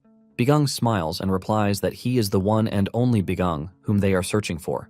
Bigang then concludes that Shadow 1 is the leader of the frogs, and by this he means the weaklings calling themselves ninjas. Bigang then asks Shadow 1 if it is actually wise for him to reveal his identity to a stranger, but Shadow 1 angrily replies that he has no intentions of letting Bigang live. Bigang laughs when he hears this, and he asks 1 if he is not at all curious about how he found out about them. Shadow 1 is not ready to sit down for a conversation. Instead, he wants to start by cutting Bigang up. He charges toward Bigang with his sword, but our MC is unfazed by the impending danger. He arms himself with his mana blade and blocks the incoming attack. This breaks Shadow 1's blade, but he arms himself with another and goes after Bigang again. The fight becomes even more intense, forcing Bigang to admit a bitter truth. Bigang notices that even though Shadow 1 lacks the destructive power that Gugyum possesses, 1 is faster, precise, and swift. In addition to this, all of Shadow 1's attacks are aimed at vital points. Bigang also figures out that the density of energy embedded in Shadow 1's blade is quite high. Bigang knows that there is no way his barrier is going to hold out against Shadow 1's attacks. Bigang is also worried that he can't continue parrying Shadow One's attacks using the Mana Blade. Even though Shadow One is quite deadly, Bigang is thrilled to be fighting someone quite tough. As the fight continues, Bigang is able to push Shadow One back with his Mana Blade, leaving Shadow 5 shocked. Shadow One then speaks out of his mind. He noticed that the techniques that Bigang is using are quite different from the regular martial arts techniques. Shadow One doesn't want to believe that Bigang just stumbled upon such an incredible power. He then asks Bigang if he is using demonic arts. Bigang denies this and asks Shadow One if he's ever personally witnessed demonic arts. In addition to this, Bigang says it has been decades since the demonic cult fell, so he should forget about the idea of him using demonic arts. However, Bigang admits that the technique is quite different from the regular martial arts techniques. When Shadow One hears this, he comes to the conclusion that Bigang is not someone that they can subdue, which means they have no choice but to send him to the afterlife. With this, Shadow One activates his ultimate skill, claiming that whatever he does is for the sake of the Shadow Ghost Manor. Shadow One disappears from where he is, leaving Bigang shocked. It turns out that Shadow One is using the technique called Soul-Destroying Stride. Bigang recognizes it as an elusive movement technique that, after erasing the user's presence, throws the target into a state of total confusion. The technique also relies on speed, and in that moment of confusion, the target gets hit before even realizing it. This happens just as Bigang thought, but Shadow One manages to reach him and cuts off his arm using the Ghost Soul Slash. Before Shadow One can celebrate that he got the better of Bigang, he realizes that he has been fooled. Apparently, Shadow One hit an illusion and not the real Bigang. Before Shadow One can react to this mess, Bigang has already gotten the better of him. Bigang lands a powerful punch to Shadow One's head to send him flying. Shadow One hits the wall, removing his mask from his face. Even Shadow 5 is shocked to see his boss getting punched around. While still feeling the pain from the attack, Shadow 1 asks Bigang how he was able to track him. Bigang knows that the ninjas take pride in their stealth skills, but little do they know that he can clearly see them, all thanks to his search magic. The search magic works like a heat-seeking machine, giving Bigang the ability to see anyone, even if they are using stealth, just like the ninjas. Since he has taken down Shadow 1 and shown him that he is not on his level, Bigang suggests that they have a civil conversation, as he had earlier suggested. Shadow 1 has no choice at this point but to hear what Bigang has to say. Bigang then starts to talk about the Ghost Manor, which is formerly known as the Origin Sect. This sect was a mysterious sect like a ghost. They never once appeared in any official events, and it is not clear whether they are orthodox or unorthodox. Their true goals and aims are kept a total secret. They were so well hidden in secret that when the sect was wiped out decades ago, most of the region didn't hear about it. It was only those who were born and raised in the Origin Sect, loyal to the end, who knew the actual truth. It was those who survived the attack that emerged under a new name, the Ghost Shadow Manor. The ninjas of the Ghost Shadow Manor now go around the region, gathering information, and in the end, they turned out to be a secret organization that carries out dirty tasks and dangerous assignments. However, all of these are for the sole purpose of one thing, and this is the restoration of the Origin Sect. Basically, this is their primary mission and what they care about. Shadow 1 is absolutely shocked as he hears Bigang reveal everything that makes up their organization. He doesn't want to believe that someone who is an outsider knows about the organization's history. There has never been a time in history when the information about the Origin Sect has been leaked. Bigang then goes straight to the point. He tells Shadow 1 that he has 2 missions for him. He tells Shadow 1 that if he completes the 2 missions, he will give him information on that thing that he has been searching for. Shadow 1 clenches his fist in frustration as he reveals that he has been searching for clues for 20 years but has found none. He then screams at Bigang, asking him if he knows what the organization is searching for. With a calm voice, Bigang replies that the organization is searching for the blood of the Origin Sect. Bigang then specifies that they are looking for a unique bloodline that can fully inherit the sect's martial arts. These sets of people always have a distinctive birthmark on their left wrist. Shadow 1 calms down when he realizes that Bigang knows what he is talking about and not just spewing nonsense. This is the core of the sect's restoration and the very reason they have been wandering for so long. Shadow 1 is surprised that Bigang knows this because even within the Ghost Shadow Manor, only a select few should be aware of this secret. Shadow 1 asks Bigang how he knows, but he refuses to answer, telling him that he will only answer once he has accepted his request. Bigang tells Shadow 1 that he is also free not to accept and he can continue wasting his life tailing people. Realizing this fact, Shadow 1 stands on his feet, grabs his sword, and politely accepts the mission. However, Shadow 1 promises to fight Bigang with everything he has if he later finds out that he is deceiving them. Bigang doesn't worry himself about this, but he is glad that Shadow 1 has accepted his request, and he proceeds to give him his first mission. Elsewhere, a deadly assassin lady is seen taking out a bunch of thugs. She single-handedly wipes them out but leaves their vice leader for last. The vice leader, Ma Kuo, and his gang are accused of raiding a village and forcefully taking advantage of the women. It was the women who survived the attack that sent the lady assassin to take out Mac. She sits on Mac, restricting him from moving, and the guy wonders how he is not able to move his body or gather his inner energy. In fact, his internal energy is fading away really fast. In a desperate attempt, Mac reminds the assassin that he is the vice leader of the deadly gang. The lady assassin doesn't care about this, and she finishes off the guy by pushing her sword into him. After she is done unaliving the bad guy, she stands near the window, and this is when a messenger bird shows up. The assassin lady has been given her next target, and it turns out to be Bigang. Moving on to Bigang and his students. Bigang is personally monitoring Dan's training. He leads him on how to move and the right position to stay. Bigang notices that Dan is giving him attitude, and just as usual, he prepares to hit him.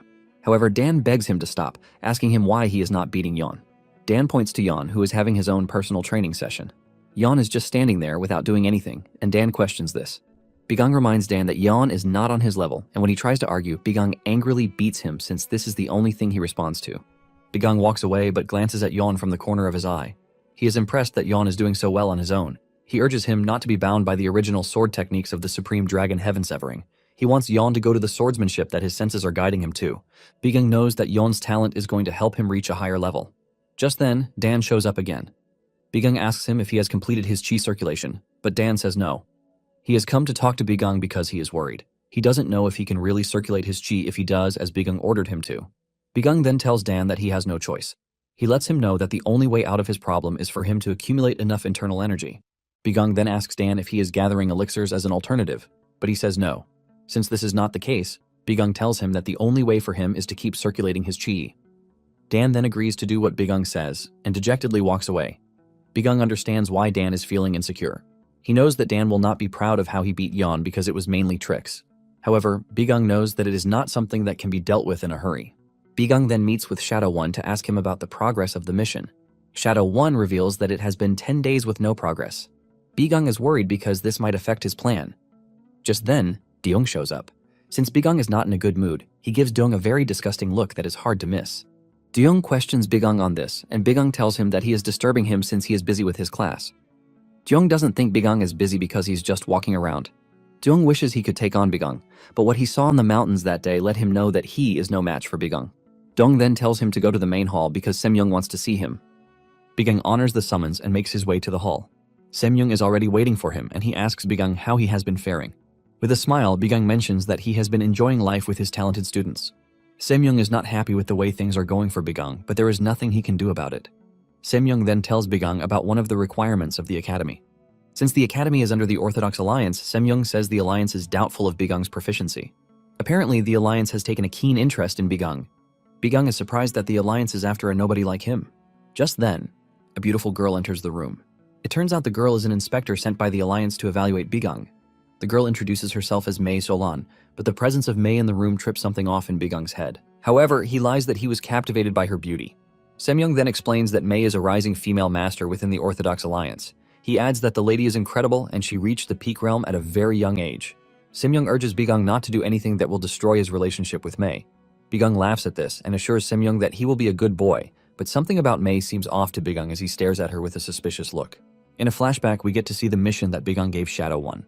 He asked him if he knew the soul-taking celestial maiden, who is an assassin, and Shadow One said yes. Shadow One says the lady is a contract assassin who works by herself with no affiliates or comrades. The soul-taking maiden is known to never miss a target she's being given. Shadow One claimed that he had never met her, but her targets were always found with life sucked out of them. In addition to this, it is said that she is quite beautiful. Shadow One asks if his mission is to kill the assassin, but Bigang says no. In fact, he wants Shadow One to call the assassin to the academy. This shocked Shadow One, but while he is still processing this, Bigang tells him to cancel his deal with Semyoung and lies that something came up. Shadow One does as told and cancels the deal he has with Semyoung. He even promises to pay the commission fee. He then tells Semyoung that he will introduce him to someone who can actually do the job, and this is when he tells Semyoung about the deadly assassin lady. After that, Shadow One asks Bigang why he would do something so reckless since the assassin lady is said not to miss her mark. She normally finds a way to terminate her target no matter how strong they are. Shadow One says he is worried about Bigang since he needs information from him and it would be bad if he dies. Bigang admits that the deadly assassin lady is quite dangerous, but this is also why he needs her. Apparently, Mei is the deadly lady, and this is why Bigang is acting funny around her. While sleeping, Bigang remembers the fierce battle he had against the Demon King. Bigang activated double casting, Void Cannon, and Judgment Thunder to hit the Demon King, but the Demon King easily tanks the attack, taunting Bigang, asking him if that is all he can do. Bigang was left in absolute shock when he saw this because he cast 8 the class magic one after the other, and the Demon King didn't feel it. The Demon King even taunted him, telling him to fight with everything he has since he will be executed if he fails. Bigang screamed at the Demon King, telling him to shut his mouth while hitting him with another powerful spell, Atomic Burst. The Atomic Burst unleashes a massive beam of energy aimed directly at the Demon King's head, but the Demon King just raises his hand to catch the blast mid-air. Bigang is shocked to see the Demon King blocking a Ninth Circle Ultimate Destruction spell. The Demon King not only blocked it, but he absorbed it and turned it against Bigang. Bigang realizes that the spell is coming directly for him, and he quickly puts up a shield to protect himself. The counterattack from the Demon King was so powerful that it broke through Bigang's shield, putting him in a very dangerous position. Bigang wakes back into the present, sweating really hard, and he gnashes his teeth in annoyance. Bigang admits that the memory is an eyesore. However, Bigang is proud of his current progress. After the regression, the main thing on his mind was securing Mei. Even though this was very important, he didn't know Mei's whereabouts. Although he is thankful that Semyoung and the Ghost Shadow Manor moved exactly according to plan. Bigang considers Mei very important and vital to his plans because even Yeon and Dan, who are considered the strongest in the future, do not come close to her when it comes to abilities. Bigang heads to the training grounds to check on his students, but he finds them staring at Mei, who is training too. The students have their whole attention on Mei, and Bigang doesn't hesitate to join them as they watch the beautiful maiden practice her swordsmanship skills. Mei moves so elegantly with every step that all she leaves behind is a purple trail while swinging her sword. When she is finally done practicing her swings, she turns around to see Bigang and his students staring at her like $1 million watch. Mei offers her greetings to the instructor, and she tells him that she was only swinging her sword for morning training. She asks if she didn't disturb anyone, and Bigang assures her that she didn't. In fact, he commends her excellent swordsmanship skills. Mei then tells Bigang that she has intentions to speak to him. Bigang and the students are so stunned by Mei's voice, leaving them to wonder who exactly she is talking to. Bigang is forced to ask if she is talking to him, and she says yes. She tells Bigang that she would like them to go on a short walk. Bigang has some idea of what the lady wants to talk about, and he agrees to walk with her. Bigang commends Mei, telling her that her swordsmanship skills are remarkable, which is a testament to the fact that she is a member of the Orthodox Alliance. Mei takes the compliment with humility, telling Bigang that there are loads of martial masters who are stronger than her. Mei then returns the favor, complimenting Bigang for being an impressive instructor. Bigang is confused as he doesn't understand what Mei meant by this. Mei then reveals that she heard about Bigang's victory in the public duel. In addition to this, she learned that Bigang single-handedly defeated the infamous Green Forest Alliance. With this, Mei believes that Bigang is an even better martial artist than she is. Bigang is impressed that Mei has done her homework before approaching him. Bigang then replies that he was just lucky to have stumbled upon a fateful encounter, which is something he doesn't think is worth bragging about. Mei argues this since she has talked to Bigang's students, and they all have something incredible to say about Bigang. Mei learns that Bigang doesn't discriminate, and his methods are quite effective even though they are harsh. Bigang is surprised that the student said this about him. Just then, Mei talks about Bigang's hand. She notices that the shape of the calluses and muscles on his palm is a result of holding a weapon for at least 10 years without dropping the weapon. Mei can easily sense that Bigang has trained for many years with his palm, tearing and healing over and over again. Mei tells Bigang to at least be proud of himself, not because he had a fateful encounter, but because he is a true martial artist. Bigang stops a second to look at his hands and reel in what Mei is talking about. Just then, Mei moves closer to him, asking him for the details of the fateful encounter he claimed he had. Bigang then tells Mei that he will be honest with her. Bigang tells Mei that his power did not come from a fateful encounter, and it is not something he wanted. Bigang reveals that the reason he was lying about it being a fateful encounter was that he had no other way to explain it. Bigang then turns around, asking Mei if she has heard of the demonic spirit cult. The moment Mei hears this name from Bigang, she grabs him, demanding to know how he knew the name. Bigang is proud of himself because he has successfully hooked Mei to his bait.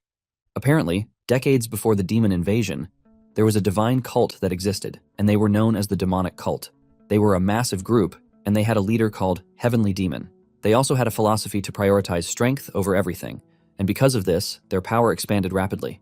The Orthodox Alliance soon perceived their growth as a grave threat, and they declared the demonic cult as the public enemy of the Murim. With this, the largest war in the history of the Murim broke out. This was known as the origin of the Great Orthodox Demonic War, in which several martial masters lost their lives. After a long-fought battle, the Orthodox Alliance came out victorious, with the annihilation of the demonic cult. Since then, people believed that the wicked cult had been wiped out. But unknown to people, this is not the truth. It turns out that the remnants of the demonic cult that survived the Great War are still active, but under a new name, the Demonic Spirit Cult. Their activities are so hidden that even the Orthodox Alliance is completely unaware of this. Only those who have had direct contact with the Demonic Spirit Cult are aware of this fact. The moment Mei grabs him, asking him what he knows about the demonic cult, Bigang acts like a fool, asking Mei why she has been aggressive toward him. Bigang begs Mei to let him go, and he promises to tell her everything. Mei immediately lets him go, apologizing for the way she acted, saying she got a little worked up. Bigung then tells Mei that he is fine. However, Bigung asks Mei why she is acting strangely, which can only mean that she knows about the demonic spirit cult. Mei then tells Bigung that the demonic spirit cult is a name that is very important to her. Mei begs Bigung, telling him to explain everything in full detail and with honesty. Bigung smiles evilly, knowing fully well that he has Mei exactly where he wants her. Bigung then turns around, assuring Mei that he is going to tell her everything. Bigung starts narrating the lie that he has cooked up. He tells Mei that it happened after his appointment as assistant instructor. He was sad over the fact that he couldn't use his inner energy. He was taking a stroll late in the night outside the academy when he was suddenly kidnapped. Bigung reveals that when he came to his senses, he saw a terrifying figure standing in front of him. He claimed that the figure told him that he had been chosen to contribute to the revival of their group. Bigung then mentions that the terrifying figure identified himself as the demon scholar. The moment Mei hears this, she gets even more tense as she clenches her fist in anger. Bigung reveals that he was forced to ingest poisons while they operated on his inner organs time and time again. Bigung tells Mei that he later woke up and found himself abandoned in their group's hideout. He had gained power, but instead of inner energy, he gained the ability to use innate core energy. Mei is shocked to hear this. Bigung then explains that his use of the innate core energy is why he doesn't see the power as a blessing, since using innate core energy means he is draining his own life force. Bigung stretches his hand toward Mei, telling her that she is free to check his pulse to see if he is lying or not. Bigung knows that Mei has no choice but to believe everything he has just told her, even though it all sounds weird. Apparently, the innate core energy is made up, but the rest of the information about the demonic spirit cult matches Mei's personal experiences. Bigung adds further, telling Mei that she is free to come check out the hideout where he was abandoned. Bigung says there was no one in the hideout when he woke up, but he believes that there might still be some clues left behind. Bigung claims that the hideout is quite far, so they won't be able to go there that night. He suggests that they meet outside the academy tomorrow night so he can guide her to the hideout. After this, Mei leaves to think about what she just heard.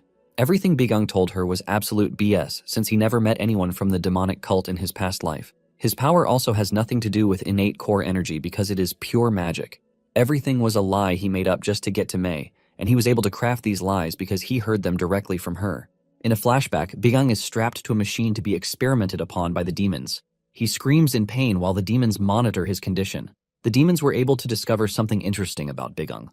They realized that he was exceptional, even though he was considered trash among humans. The demons were able to unlock something great in him, and they kept increasing his magic output. After they are done with their daily experiments, Bigung is returned to the cell where they are keeping other humans like him. Even though Bigung usually had the worst experience when it came to the experiments, he refused to die. It turns out that among those living in the same cell with him is a disabled Mei, who is missing her left arm. After his conversation with Mei, Bigung heads into the woods. Once he realizes that he is alone, he tells his stalker to step out. Apparently he knows that Shadow 7 has been following him. Bigung clearly knows that the Shadow Company will leave someone behind to keep an eye on him. Shadow 7 almost gets his head crushed by a stone again, but he quickly rushes out from where he is hiding, while seriously wishing that he was not the one left to keep an eye on Bigung. Bigung then throws a scroll to Shadow 7. He tells him that the first page is the location where he wants him to go. However, the second page has specific instructions on what to do when he gets to the highlighted location. Bigung says the cave looks like a rock wall from the outside, but once Shadow 7 enters, Bigung wants him to draw the images on the second page of the scroll all over the walls. Bigung is pretty sure that Shadow 7 won't understand the writing, but he doesn't need to worry about it. He just wants him to draw as many of the images and writings on the wall before dawn. Shadow 7 is surprised when he hears this, and he tries acting stubborn, asking Bigung why he should do what he says. All it took from Bigung was a change of expression, and Shadow 7 quickly changed his mind. He immediately heads over to the location, and Bigung screams at him to get it done by the next morning. Bigung knows that it is going to be a rush job done overnight, but he is sure that it will be enough to fool his target. Bigung plans to make everything work just the way he wants. Meanwhile, Semyoung meets with Mei, asking her about the progress of her investigation. Even though Bigung has told her about the demonic spirit cult, Mei decides to keep it to herself. She tells Semyoung that she has not uncovered anything, and it might take some more time before she gets any real information out of Bigung. Semyoung then urges Mei to be thorough with her investigation since he is pretty sure that Bigung is hiding something. Semyoung claims that Bigung is going to be a threat to the Orthodox Alliance if it turns out that he is part of a notorious group. Mei then tells Semyoung that she doesn't care what group or cult Bigung belongs to. She stabs the table with her knife to show dominance. Mei then asks Semyoung if she has permission to kill Bigung if he tries anything funny. Trembling in fear, Semyoung tells Mei that she is free to do as she sees fit. Mei is already wishing that Bigung is lying to her so she can cause him a world of agony while she bleeds him dry. The following morning, Bigung sits down to meditate and improve his energy core. His energy core has improved slightly, which is thanks to the top-grade monostone that he previously absorbed. However, he is still barely at the level of a 6th circle mage. At his current level, he believes that he should be able to handle at least 1 or 2 peak-level martial masters. Bigung is confident that there is only one person who poses a threat to him within the academy. Bigung is facing the challenge of his lower energy core, and even though it is small, he feels the presence of the energy. Even though there are no issues with the major blood vessels or meridians, there are no martial arts or cultivation techniques that have affected it. This is why he was unable to use magic, but this same problem saved him when he was captured by the demons. Back then, he only knew basic spear techniques and a bit of external martial arts. Instead of the demons killing him, they took him in as an experimental subject. And it was all because of his damned rare constitution. Shadow 7 enters the room while Bigung is busy meditating. He tells Bigung that he has done everything he asked him to, but he is not comfortable with the fact that he is doing loads of weird stuff for Bigung. Bigung stares at Shadow 7, asking him what he made him do, but this causes Shadow 7 to crash out. Before he crashes out and loses his mind, Bigung quickly tells him that he was only playing around. Bigung commends him on a job well done and then tells him to leave. With the cave set up the way he wants, Bigung figures that the next thing is to show Mei. In addition to this, he is going to feed her some really fake intel. Bigung knows that the plan is flawed, but the entrance to the cave is hidden by a barrier which was set up by the demons. However, to the eyes of martial artists, it is only going to look like a really weird type of sorcery that can only be used by a demonic cult. In addition to this, it has information about the demonic spirit cult, which she has not been able to find. Bigung is pretty sure that Mei will fall for it, even if she is suspicious of the entire thing. Moments later, Mei shows up, telling Bigung that she has made up her mind to check out the hideout of the demonic spirit cult. Bigung is glad to hear this, as he has made plans to feed her false intel and push her desire for revenge against the demonic spirit cult. Bigung then tells Mei that they should meet outside the academy that night.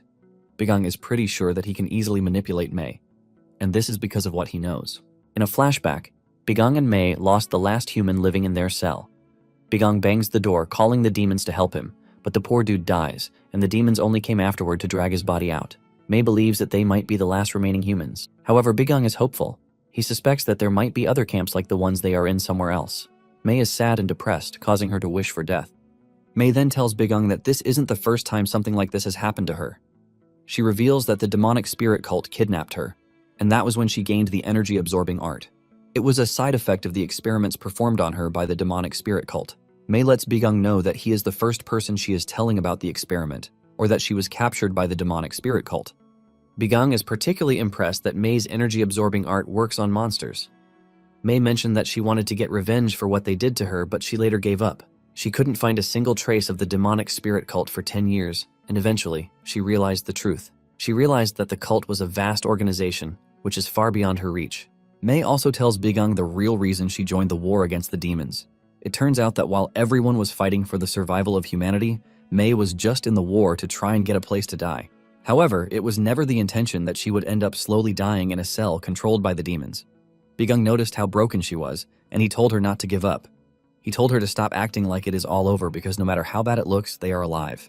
Bigung was also stubborn, and he was determined not to die in the hands of the demons while being treated like trash. Bigung tells Mei to try her best to stay alive. He even promised to help Mei to help her track down the demonic spirit cult and get her revenge if by any chance they escaped from the demons. Mei smiles when she hears this, but it is enough to lift her spirit. Now in the present, Bigung is on his way to the cave. He wonders why the memories from years ago started popping into his head, and he believes that this only happened because he met Mei again.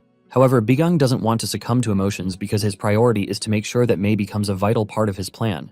Bigung knows that Mei doesn't know the true extent of her ability yet. Bigung wants Mei on his side because her ability is one of the key components he needs to take down the Demon King.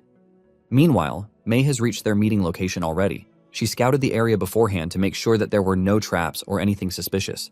Since there is nothing suspicious in the area, Mei starts believing Bigung's story that he was kidnapped by the demonic spirit cult. Just then, she hears footsteps behind her and she assumes that it is Bigung. She turns around to see that she is totally wrong. Instead of Bigung, there is a giant and scary dude standing behind her. Mei wakes up from a dream memory of her younger self playing in the snow. She finds herself tied to a pole with several thugs standing in front of her.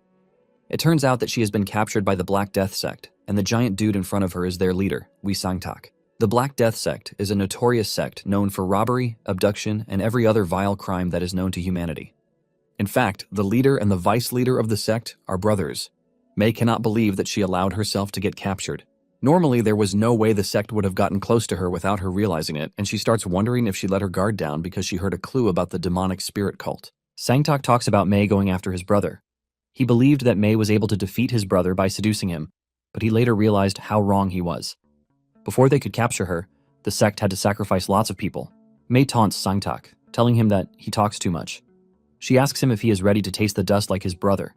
Sangtak admits that his initial intentions were to immediately kill Mei once he captured her, but seeing her, he changed his mind. He is glad that he has gotten himself a really beautiful maiden, and he plans to enjoy himself to the brim. Sangtak tells Mei that the first thing he is going to do is cut off her hands, since they are rumored to absorb energy. He will then make all of his boys have a go with her. After this, he threatens to peel off her delicate skin little by little until he finally kills her. Sangtak tells Mei that after doing all of these, he is confident that his brother will finally rest in peace. Mei still takes a dig at Sangtak, telling him that his entire plan is too trash to be called revenge. Mei is disappointed since she believes that she was on the verge of getting her vengeance against the demonic spirit cult. Instead of getting her revenge, she is about to die at the hands of some thugs. Mei's only regret is that she didn't get her revenge, and she considers her death a fitting one. The men are already hyped to have a go at Mei as they tell their leader to slash her and let the fun begin. Suddenly, their happiness turns into shock and despair when Big Ang appears in the room, enraged like a hungry lion. One of the goons tries to hit him, but he uses his speed boost to dodge his attack. He appears behind him and grabs him by the neck while emitting a scary purple aura from his body. Big Ang is so pissed that Sangtak and his boys almost made his efforts for the last 100 years go to waste. Without holding back, Big Ang releases a wave of lightning bolts through his opponent's body. He lights up like a Christmas bulb, leaving everyone who is watching horrified. By the time Big Ang is done with him, all that is left of him is his charred body. The goons are scared because of what they just witnessed, but Sangtak screams at them, telling them to attack Big Ang. This only makes Big Ang even angrier. He uses another spell, Blink, to vanish from their sight. While they are still wondering where he is, he appears behind. Using a spell called Airburst, he blows off a thug's head. Before the others realize what is happening, Big Ang is already after them. He slashes a thug right in the chest, spilling blood everywhere. The rest of the bunch stares at Big Ang as he looks down on them menacingly while wielding his mana blade. They want to run, but Big Ang cuts through them with one slash. In no time, Big Ang turns the entire room into a pool of blood while the thugs scream for help. The ones that are still alive beg Big Ang to spare them. Even Mei is left in total disbelief as she cannot fathom the idea that she is staring at the same Big Ang that she has been investigating at the academy. While dealing with the thugs, Sangtak tries to take him down from behind. Sangtak believes that he already has Big Ang in his grasp as he tells him to die. Sangtak lands his hit, but just then he realizes that he couldn't cut through. Before his blade could land, Big Ang had used a spell called Stone Skin, which made his skin impenetrable. Sangtak is shocked when he realizes that what he just witnessed is enhanced defensive energy. While he is still trying to wrap his head around this, Big Ang kicks him in the mouth, sending him flying across the room. Sangtak's entire face is mangled, and Big Ang walks up to him. He pins him down and then activates a gravity spell. Looking like a proper maniac, Big Ang jumps up to crush Sangtak's head with enough force and the active gravity spell. Big Ang crushes not only Sangtak's head, but his entire body, leaving only a crater. Just then, he hears Mei call him. He turns around to see Mei with a knife. She is maintaining a defensive pose while asking Big Ang who he is. Suddenly, Big Ang switches from his rageful self into a bright person. He smiles, telling Mei that he is so happy that she is safe. Big Ang claims that he started searching for Mei after he realized that she was not at their meeting place. Big Ang smiles weirdly while saying his tracking technique is pretty useful. Even with his jokes, Mei doesn't let her guard down. Big Ang realizes that things are messed up than he thought. Big Ang concludes that his original plan to use pre-regression information has officially failed. This is because he wasn't expecting people to have Mei as their target. He wonders what it is that he can do since he cannot afford to lose Mei. It is pretty simple that he needs to get Mei on his side since he needs her against the Demon King. During his battle against Tarrant, he noticed that his most annoying ability was his nullification barrier, which renders any attack, regardless of attributes or form, totally useless. Big Ang knows that he can only have a chance at being successful if he removes the barrier. And with everything he has gathered so far, the only person who can remove the barrier is none other than Mei. Mei has the ability to absorb the inner energy of whoever she touches, and she obviously thinks it is the limit of her power. However, her true power allows her to absorb and even erase any conceptual power. Although she has to reach a high level to do this, Big Ang needs her at that level as soon as possible. Big Ang starts thinking of subduing Mei, but Mei screams at him, telling him not to move or else she will kill him. In a flashback, Big Ang is returned to the cell after a painful experiment had him screaming his lungs out. He lies on Mei's lap while trying to hold on to life. The demons stand by their monitor screens, watching Big Ang. The demons are impressed at how strong Big Ang is mentally since his whole body feels like it's been shredded. However, the demons believe that Bigong will break at some point since there is no human who can endure the level of mana they have infused in his body. The lead scientist says he is okay with Bigong dying since they have already gathered all the experimental data that they need on Bigong. He is also worried that Bigong might become a threat in the future if allowed to live. Mei realizes that the different energies injected into Bigong's body are clashing, which is resulting in them rejecting each other. Mei wondered if the demons were really planning to kill him.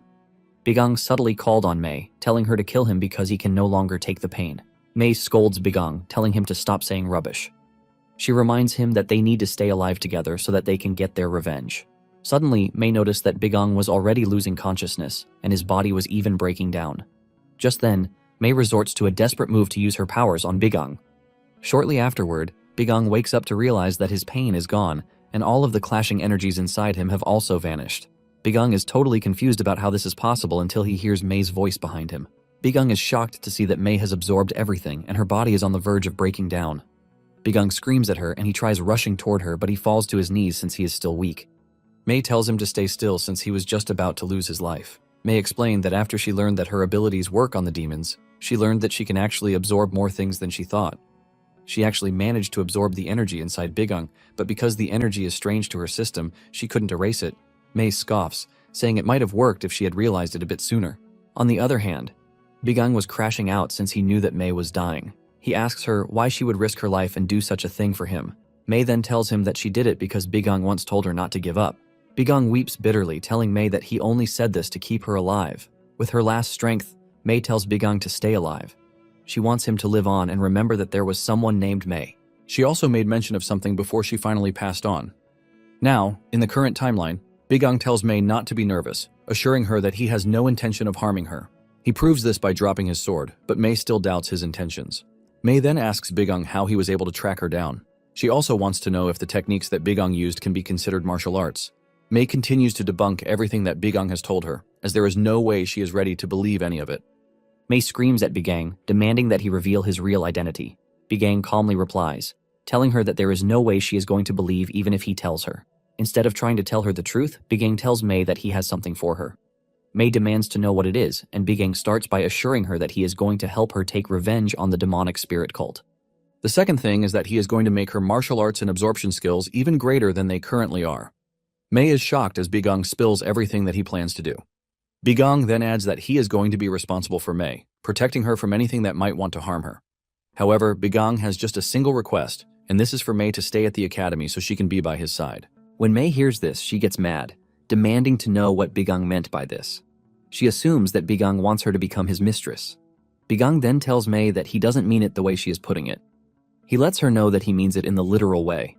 All Bigong wants is for Mei to be safe. Even with this, Mei still doesn't believe Bigong, as she thinks he is just saying trash to save his skin. Mei is worried that Bigong has some ulterior motive, which is why he wants her around. Mei calls Bigong a pervert, telling him to get lost. She lets Bigong know that she would rather die than accept Bigong's proposal. Bigong then mentions her parents, telling her that they would not be happy if she decides not to take the offer. He also calls her by a specific name, Lan Lan, shocking Mei. In a flashback, Mei's parents learn that their daughter was born with a difficult destiny. It was the Taoist who told Mei's parents to give her the name Sholan. He told them that it is a name that holds power, and with this, she will be able to endure in times of trials. When Mei got older, her parents told her this story, but she only made fun of them, telling them that they shouldn't have believed what the Taoist told them. Her parents explained to her that they already had a name ready for her before the Taoist told them the name that they should give her, and the name was Lanlan, which means shining orchid. Mei realized that her parents were worried, but she told them not to, saying she would take care of any problem that came their way. Not long after this, Mei's parents are killed. While crying over her parents' bodies, the leader of the demonic spirit cult appears, telling Mei that she has been chosen to help revive their group. This was where Bigong was able to get the lie he told Mei at the academy. Back in the Black Death Sect hideout, Mei becomes more suspicious of Bigong, holding her knife to his face while asking him how he knew about Lanlan, since it is a name known only to her family.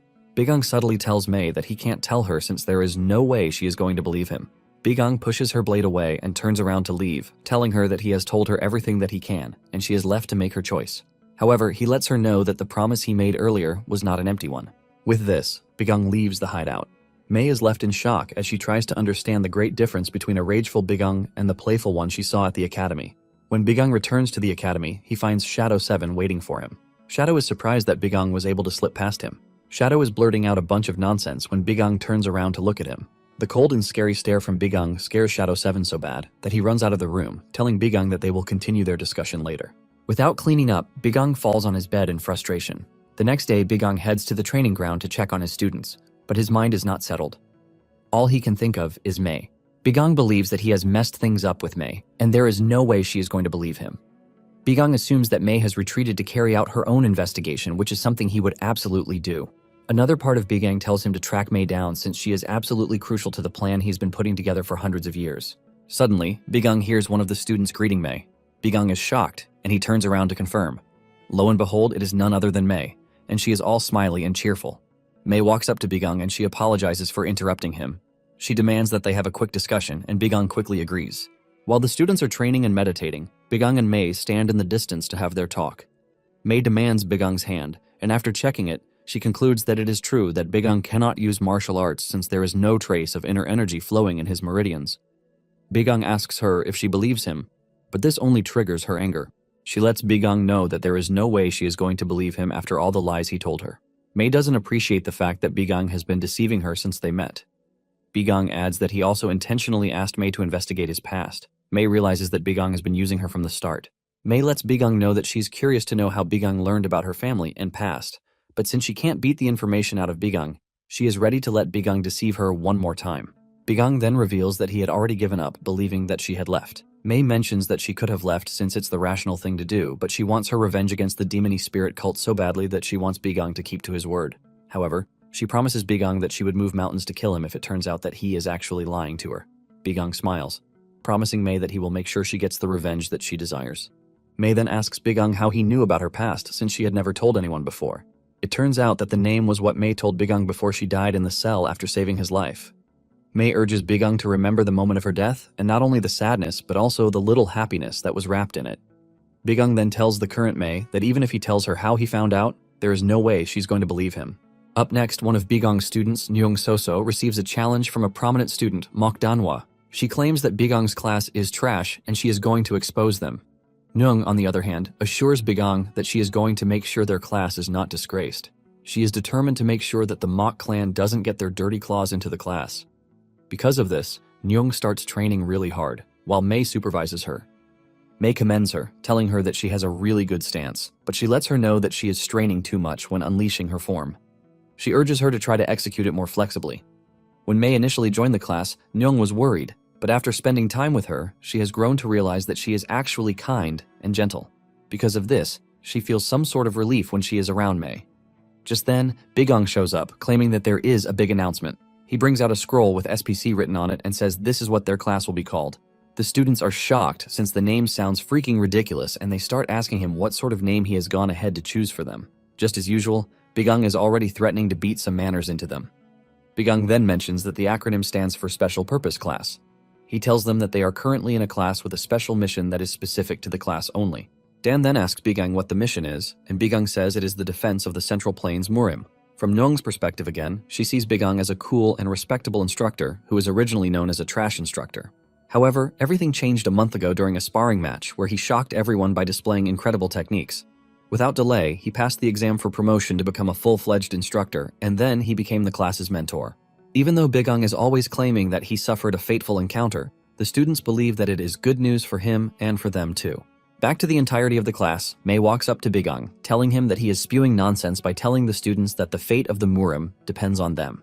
Bigang argues with Mei, telling her that he is not joking because the fate of the Murim is no joke. Mei then asks Bigang if the stupid-ass name even got approval from the academy, and Bigang mentions that this is the next move, but he is going to need Mei for it. The students notice that the two have been engaging in some really funny disputes among themselves of late. Nyung can see that the two might appear to be blank with each other, but it appears that whatever wall is separating them has come crashing down. Later on, Nyung finds herself in Danhwa's presence again, and she seems to be interested in Yeon. Nyung is confused as to why she is asking for Yeon specifically, but nonetheless, she has no choice. Nyung starts with her usual narration, explaining that he initially refused to transfer to the class. However, after his bet with Bigang, he voluntarily chose to stay in the class. Aside from this, Nyung mentions that she really doesn't have anything to say about Yeon. Nyung then mentions that Yeon has been receiving separate training from the rest of them since the beginning. Danhwa hears this and gets mad, believing that Bigang is intentionally neglecting Yeon. But Nyong quickly clears the air, saying she is getting it all wrong. Deep down, Nyong is wondering why Danhwa is getting mad again. Nyong mentions that she has seen Yeon personally spar with Bigang on several occasions.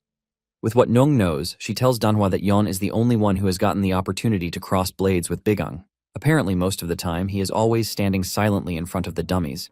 But even with this, Bigang is always warning them not to disturb him. Even with Nyong's simple explanation, Danhwa concludes that Yeon is getting neglected. Danhwa then asks Nyong if Yeon is fine with his current treatment, and Nyong replies that she is not entirely sure, but it appears that he is not dissatisfied at the same time. After Danhwa is done hearing her daily dose of stories, she and her gang tell Nyong that she can leave, but they let her know that they definitely have their eyes on her. After the gang is gone, Nyong celebrates that she was able to protect SPC, but she later learns that Yeon and Danhwa have been betrothed to each other since childhood. Soon afterward, Ghost 1 heads to Bigang's roof, and even though he is moving with his concealment skill fully active, Bigang easily catches onto him, reminding him that his concealment skill is total trash when it comes to him. However, Bigang asks him why he has come to see him because he wants to believe that it is something quite important. Ghost 1 then throws Bigang a bottle that contains a weird type of grasshopper. Ghost 1 mentions that he has been working on Bigang's second request, and even though he could not determine the exact location, he believes that what Bigang is looking for is somewhere between Hubei and Chongqing, in a remote area with little human presence. Ghost 1 reveals that the entire area has transformed into something really weird and disgusting. Ghost 1 says even though the task sounded difficult at first, it was easy to locate because what they found was definitely not something that they could just overlook. Ghost 1 almost lost his mind with the type of weird monsters that they found, and he asks Bigang to tell him about it. Bigang then replies that he would like to tell him the truth, but even if he did, he would never believe him. Bigang then puts in simple and straight words, saying that the monsters are a harbinger of disaster. Basically, the invasion of the world by the demon race will happen in 10 years, but after careful investigation, Bigang realizes that the signs were already there. Around 4 to 5 years prior to the invasion, strange plants and animals that had never been recorded before started showing up in the Central Plains. 2 years before the invasion, mutated beasts started to attack humans, and half a year before the invasion, people began to suffer from mysterious and inexplicable diseases. This was all a plan by the demons, and no one else. The demons were able to easily terraform the environment by scattering mana stones everywhere. This basically turned the battlefield to their advantage, and the name of the tactic was basically known as terraforming. Bigang only got to know this after years of being with the demons. Bigang remembers that the very first place where the largest dimensional gate opened was in the Central Plains. Apparently, an entire city was wiped out in a single day during the invasion. After this, the largest dimensional gate that was ever reported emerged in Hubei. Bigang believes that there will be traces of terraforming in the area already if the gate is present there. This was his hypothesis before, but with the report that Ghost 1 just brought to him, he has managed to confirm it. There is one truth, and this is the fact that the Central Plains is gradually being polluted by the monsters. Bigang figures out that he has to go there to personally confirm the situation and also try to establish countermeasures. Bigang commends Ghost 1 for his hard work, and he tells him that the information that he promised him will be delivered via his subordinate in a few days. He urges Ghost 1 to be patient because he needs some time to organize every detail. Just as Bigang is about to go, Ghost 1 stops him, asking him what his true identity is, and what exactly it is that he is hiding. In fact, Ghost 1 wants to know what Bigang's real goal is. Bigang then reminds Ghost 1 that he already told him that he is not going to believe him, even if he comes clean with him. Bigang then tells the dude that in due course he is going to tell him everything in detail, even if he begs him not to. With this new report, Bigang decides that it is time he starts preparing to leave the Trash Academy. Later on, Deung visits Semyoung in his office to give him detailed reports about the upcoming Heavenly Martial Tournament. Apparently, they have been selecting the best of the best from each class, but Yeon is refusing to go. Deung mentions that he even tried to persuade him personally, but he maintained that it would only hinder his training. Deung tells Semyoung that he has already given up on trying to convince Yeon because he believes that Lee Big-yeom should be able to replace him, even though he is not as talented as Yeon. Semyoung then tells Deung that he has nothing to add to everything he has said, but urges him that everything goes smoothly because the event is the Academy's most important external event. The Heavenly Martial Tournament is an event that is hosted by the Orthodox Alliance, which involves the 3 great schools, the White Martial Academy, Heavenly Academy, and Dragon Spring Academy. The best cadets from each academy usually gather to test their martial skills against one another. The results then influence how each academy is externally evaluated. Apparently, there is someone Semyoung and Deung are supposed to report to concerning the tournament, and this person is the Sword Demon. However, they have chosen to handle things themselves because the Sword Demon has been locked up in his training hall for the past 2 years. The two fools are celebrating their win when Bigang enters the room because he has come to see them. The two ask him what he wants, and with a bright smile, Bigang mentions that he wants him and the students to be the only ones to participate in the tournament. Semyoung angrily smashes his hand on the table, asking Bigang if he thinks he can get away with such a request, and Bigang says yes. Bigang calmly replies that yes, since they are all aiming to be victorious. Semyoung screams at Bigang, believing he is saying trash, while reminding him that the tournament is a really important event where high-ranking martial artists of the Alliance will be present. Semyoung claims that Bigang is not someone who is worthy of being sent to such a prestigious gathering. Since the two are ready to go low, Bigang is planning to go lower. He then asks Dong if he believes in his heart that he truly believes that he is qualified for the role. Dong decides to ask for more explanation, and Bigang doesn't hold back from roasting him, saying he is nothing but an old fossil. Bigang urges Dong to step aside because of the younger generation, but this only makes him angrier. Semyoung notices that Dong is already losing control and he urges him to calm down. Dong's pride is ridiculously shattered, but Semyoung scolds him for falling for Bigang's trap. However, Bigang continues to say all sorts of bad things about him, finally pushing him to the edge. Dong screams at Bigang, telling him to come outside and fight him so he can teach him some manners. Unknown to the old fool, this is exactly what he was waiting for. Bigang knows that Semyoung will be left in shame if he manages to defeat his ex. With this, Bigang will get the chance to take the supervisory role over the Heavenly Martial Tournament, since the tournament is going to be held at the White Academy, which is located in Shanxi. Bigang figures out that it is going to take a month to travel down there. However, a slight detour from the original path will make them pass through the very area where Ghost One reported the discovery of the demonic zone. Bigang knows that it would be better if he went there alone. But this is not his goal. In addition to his series of sinister plans, he is aiming to destroy Semyoung if he tries to come after him after he is done taking care of Dung. Suddenly, Bigang senses an overwhelming and terrifying aura coming close to them. It takes Semyoung and Dung a minute before sensing the scary aura too. Bigang stays cautious until the terrifying person shows up, and it is none other than the Sword Demon. The Sword Demon walks up to Bigang, saying he is actually an interesting fellow and he likes him. Semyoung and Dung, on the other hand, almost faint when they realize who is in front of them. He might be known for many things, but his name is Sang Pilji, and he is the Academy's acting academy master. Still shaking from fear, Semyoung asks Sang what brought him to the office after a long while. Sang is pissed with Semyoung's question, and he asks him if he is trying to tell him that there are certain places that he can't go to in the school. Semyoung quickly changes it into a playful narrative, saying he was only joking. Bigang, on the other hand, is seriously worried because Sang is the strongest person he has met since he regressed. Sang then reveals that he only came outside for fresh air, but he decided to check on some interesting rumors that are flying around in the academy. It turns out that he heard their conversation about the tournament, and he asks Bigang if his aim is to be in charge of the tournament, and he says yes. Bigang adds that he also wants to pick the cadets who will represent them. Sang laughs out loud when he hears this because Bigang is basically saying his personally trained cadets are stronger than the academy's elite. Bigang maintains his straight face when telling Sang that he is serious about his proposal. Sang then tells Bigang that he has only been at the academy for 2 months, and he is already demanding to be the instructor. Since things have become complicated, Sang mentions that they are going to hold a public martial arts competition to decide the representative. Sang tells Bigang that his cadets will have to fight the already selected cadets for the tournament.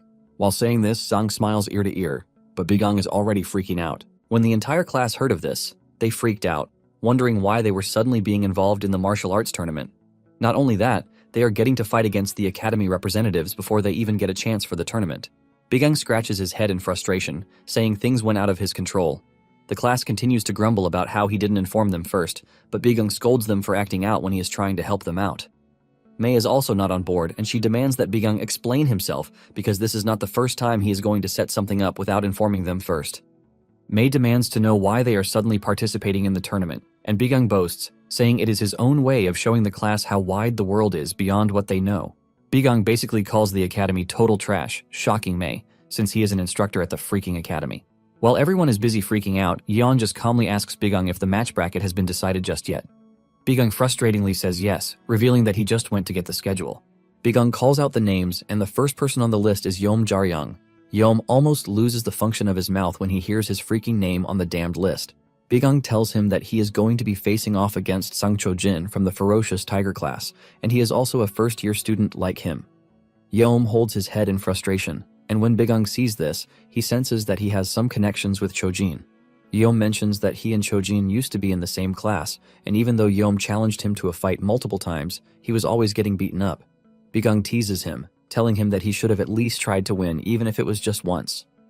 After this, Bigang calls the next name, which is Jo Muntak. Jo Muntak will be going up against Danhwa of the Flying Dragon class. The moment Muntak hears this, he bursts into tears, saying he is totally done for.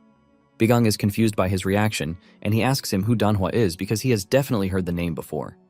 Muntak mentions that Danhwa is the eldest daughter of the famous Mok clan, and they are a major clan of swordsmen capable of standing toe-to-toe with the Yeon clan. Muntak mentions that Danhwa had even stopped by during the class transfer announcements earlier. This is when it dawns on Bigang that Danhwa is the lady who refused to join the class. Nong then raises her hand, claiming that Danhwa is her friend and she can talk to her to resolve things peacefully. Bigang basically tells Nong that whatever she does is her business, but straight up lets her know that her opponent is someone else. It turns out that Nyung will be going up against Hwang-gi, a second year from the ferocious tiger class. Nong smiles, saying she is well familiar with Hwang-gi because he is the eldest son of a reputable escort agency. In addition, he is related to Daeung. Just by hearing this, Bigang automatically classifies the dude as trash. Bigang then proceeds further, saying Yeon's opponent is Lee Bigyom, a third year from the Flying Dragon class. The entire class goes silent, shocking Bigang, and he asks them why there is a sudden change in reaction. Dan then mentions that Bigang is ignorant of not knowing Bigyom because he is the top student in the entire third-year class. Bigang then replies that he is aware of this, but he hasn't seen any reason for them to be nervous. The students then mention that Bigyom is also the vice master of the Lotus Sword Hall, and the Sword Hall was founded out of the Yeon clan. This basically makes him and Yeon rivals. Bigang then asks Yeon if he thinks Bigyom is stronger than him, and Yeon honestly answers that he has no idea. Bigang then moves past this to the last of the bunch, our favorite Dan. Bigang tells him that his opponent is someone he used to be in the same class, and this is none other than the musclehead, Gok. Dan freaks out when he realizes that his nemesis has turned out to be his opponent. It turns out that Gok actually requested to be pitted against Dan. Dan slaps his head in frustration, knowing fully well that he is done for. Dan and Yeom are both scared that they will be humiliated in front of the entire school, but Bigang walks up to them, assuring them that he won't allow them to be disgraced. However, he tells them that there is no gain without pain. He tells them that they have exactly 1 week from the present day to the tournament, which basically means that they need to push themselves beyond the limit. Yeom replies that he is not a winning freak, so he doesn't really mind, but Bigang stares at him with so much pressure, asking him if he thinks his opinion is important to him. Not long after this, the students find themselves undergoing severe training, especially the two brats, Yeom and Dan. Bigang smiled while telling them that they are going to be undergoing a triple of their usual training schedules for the next week. Nyung feels useless since she is not doing anything, and she walks up to Bigang, asking him if there is anything for her to do. Bigang then tells her that she will be under May's guidance for her training. Nyung is glad to hear this, but the same thing cannot be said for May. She is frustrated that Bigang is basically deciding everything by himself. Yeon, on the other hand, walks away, saying he is going to continue his training the usual way he has always done it. Bigang has no issue with this, since he trusts the dude. Dan then asks Bigang if he's required to go through a special kind of training, but Bigang tells him to continue with his usual breathing cultivation training and nothing else. Dan is frustrated when he hears this, telling Bigang that he should at least teach him something new. Bigang then reminds him that the breathing technique is currently the only way for him to get stronger at the moment. Bigang notices that Dan is worked up, and he believes that this is because his opponent is Gok. Bigang then tells Dan not to be worried about anything, since he defeated Yeon himself. Bigang then walks up to May, telling her to keep an eye on the students because he needs to step out for a bit. In addition, he tells May to make up a stupid excuse if anyone asks about him. May cannot believe that she has just found herself with responsibilities, and she wonders if Bigang intentionally brought her close because he wanted to send her on errands. Nong then walks up to May, asking her what sort of training she is expected to do. While she is smiling with excitement, May is utterly pissed. Later on, Dan is practicing the breathing technique as usual when he suddenly remembers what Bigang told him about not getting worked up because he defeated Yeon. It suddenly dawns on Dan that he didn't defeat Yeon fair and square because he was only able to do it thanks to the fact that Bigang replicated Yeon's sword path for him before their battle. He knows that he is going to be totally trashed if he ever fights Yeon again as it stands. Dan admits that his inner energy has improved, but the progress is still painfully slow. However, he is required to fight Gok in just 1 week. To make it worse, he will be doing it in front of people. Dan walks around thinking if he can really pull it off with the single technique that he knows. Just then, he notices some strange noise coming from the training room, and he walks over to check it out. He gets there to find Gok training really hard, and this sends a chill feeling down his spine. Gok suddenly turns around when he notices that someone is there. However, Dan hides behind the door, believing that Gok didn't see him. Unknown to him, Gok is already onto him. Just as he is about to heave a sigh of relief, Gok shows up behind him, scaring him, and he falls on his arse. Gok stares at him intently, claiming that he is there to spy on him while he trains. Dan starts to stutter, asking Gok why he is in the training so late at night. The question sounds very dumb to Gok, who screams at Dan, asking him if he is basically saying he is not entitled to train. Just the sound of Gok's voice sends fear down Dan's body, and he reminds Gok that he never really trained back when they were in the same class. Gok is pissed that Dan could even talk back at him, and he swings his arm toward him, scaring Dan. However, Gok holds back at the last minute from hitting him, promising to beat him senseless during their official match. He tells Dan to make himself scarce because a week from that day, he is going to be suffering a public disgrace in front of everyone. As Gok walks away, Dan cannot believe his eyes because the old Gok would definitely have beaten him to a pulp. Dan is relieved by this. But suddenly, reality dawns on him that he might actually be trash because he was feeling a sense of relief from not getting beaten up by Gok. This sends Dan a reality check, and he decides that he won't continue the way he has started. Later on, Yom is also seen swinging his sword around in an intense training session. He imagines himself fighting Chojin, and he puts his all into the fight, but he gets knocked out in the end. When he woke up, he saw Muntak standing over him to tell him that he had passed out during training. Yom is entirely disappointed in himself, and the fact that they still have 6 long days with the intense training. Muntak then asks after Bigung the dude, who gave them the intense training in the first place but decided to run off. Just as he says this, Bigung shows up, hitting him with a stick. Even though Bigung is strict, he is still impressed with the fact that the two managed to carry out the training repetitions that he gave them. Bigung tells Yom that he is supposed to punish him for losing to Chojin, but he is just going to let it go for once. After he is done talking his trash, Yom asks him where he ran off to because they have been looking for him all day. Bigung scornfully tells the two that he also has things he is doing himself, and they don't expect him to sit around with them. Nonetheless, Bigung believes that it is time they begin their one-on-one lessons in preparation for the martial arts tournament. Yom almost loses his mind when he hears that they still have more training sessions left. Yom complains that they have already trained past midnight thanks to Bigung's ridiculous training schedule, and he is already trying to choke them with another. Bigung smiles, telling them that he still has more training for them because basic training won't help them out against their opponents. However, Yom still thinks it's impossible for them to even get the technique to defeat their opponents in just 1 week. Yom admits that their skills are average and there is no way their hard work is going to beat the talents of people like Chojin and Danhwa. Yom then sincerely asks Bigung if they even have a chance against their opponents if they undergo the usual training regimen. Bigung finally comes clean, telling them that no matter what they do in a week, their chances of winning are not that high. Yom excitedly used the phrase, "I told you so," and Muntak, on the other hand, wonders what the point of the whole training is if they can't win. Bigung then tells them that if they follow all of his training procedures and schedule, they are not going to lose in the most embarrassing way possible. Muntak gets on his feet, saying Bigung is only talking big, and his words don't really matter. Muntak starts walking away, saying he doesn't care about the tournament again. He smiles in relief, telling Bigung that he is free to expel him from the class or even beat him to a pulp.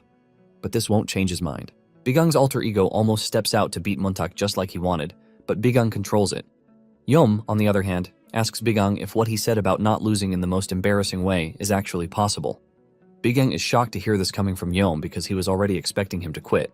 Yom admits that he doesn't have it easy, but unlike Muntak, he has a reason to fight. Yom reveals that he actually wants to get revenge against the annoying Chojin.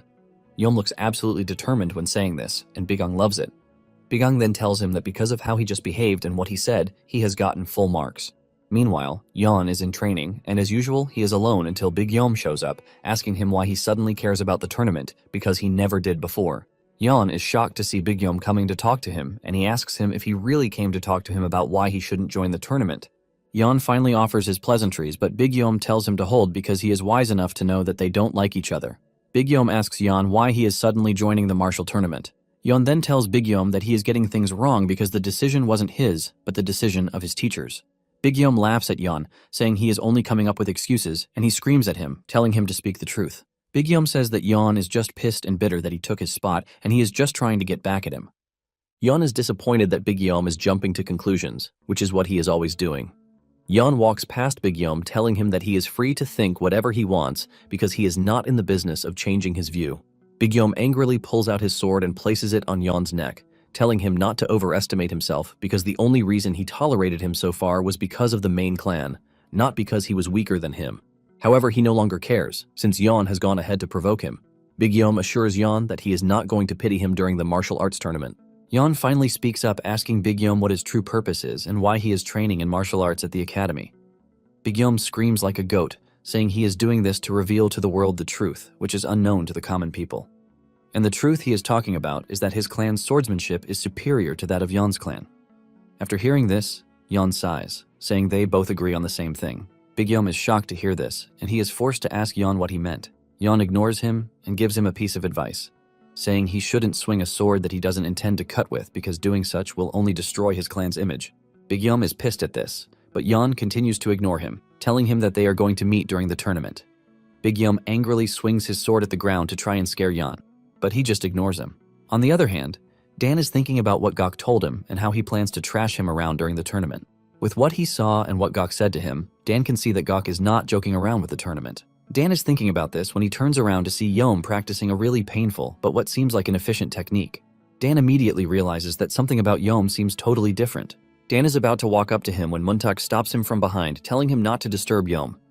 Dan asks Muntak what he is doing staring at Yom, and Muntak mentions that he is simply taking a break in the middle of his special training. Dan is surprised that Muntak is relaxed, and he reminds him that he is going to be in trouble if Bigang sees him.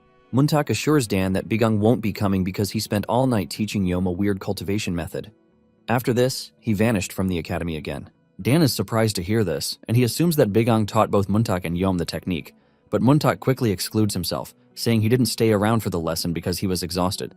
Muntak preferred his sleep, and he went to bed. Dan is pissed when he hears this because he specifically asked Bigang to give him another special training, but the only thing he told him was to continue with his breathing technique. Dan cannot believe that Bigang stayed all night just to teach Yom a new technique while abandoning him. Dan cannot believe that all he is going to do for 6 days is energy circulation, and then proceeds to fight the terrifying Gok, while everyone else is staring at them. Dan concludes within himself that whatever Bigang has planned for him is nothing but trash. On the other hand, Nyung just finished her training, and she thanks Mei for her guidance. Mei commends her for her hard work, and she urges her to rest because she must be tired. Mei wonders where Bigang has disappeared for the entire day, leaving her to teach the kids by herself. However, she admits that she is living a good life being a teacher because her former life was tedious. She then decides to check on the other cadets, and this is when she found Dan swinging really hard at a dummy. Mei is shocked to see Dan doing this when he is supposed to be working on energy circulation until the day of the martial duel. Dan then lies, saying Bigang told him the night before to start practicing sword techniques. Mei is shocked to hear this, but she believes him anyway, and she urges him not to overwork himself. After saying this, she leaves Dan to do his thing, and she leaves. Meanwhile, Yan is in the woods, standing in front of a tree, like he is in a trance. At a blinding speed, Yan cuts down the large tree in front of him, and it doesn't even seem like he was doing anything. However, when he opens his eyes, it turns out that everything he did was an imagination of what would have happened if he had made a move. Just then, Bigang shows up, asking Yan if there is any result in his training, and he says no. Yan believes that he still has a long way to go, and Bigang agrees with him. However, Yan knows that at his current stage, there is no way he is losing to an ordinary cadet. Bigang smiles, calling him a cocky brat. Bigang mentions that he would like to see the student who would come out the best at the end of the week. While Muntak is busy sleeping and having fun, Yom is putting his all into the technique that Bigang told him. The night before, Bigang had asked Yom to tell him his story because he found it quite weird that his target for revenge was also his opponent in the duel. Yom then narrates that everything started back when they were cadets in the same group. There was no enmity between them since he was the heir of one of the most prestigious clans in the entire Jianghu. Yom, on the other hand, was from a small, insignificant martial clan, and there was no reason for them to even have a history together. However, Chojin later found out the truth about his no-name martial clan. Chojin made fun of Yom, asking him how someone from an unorthodox clan was able to make it into the Spring Academy. The moment Chojin said this, other students started whispering all around, wondering if Yom was from the underworld.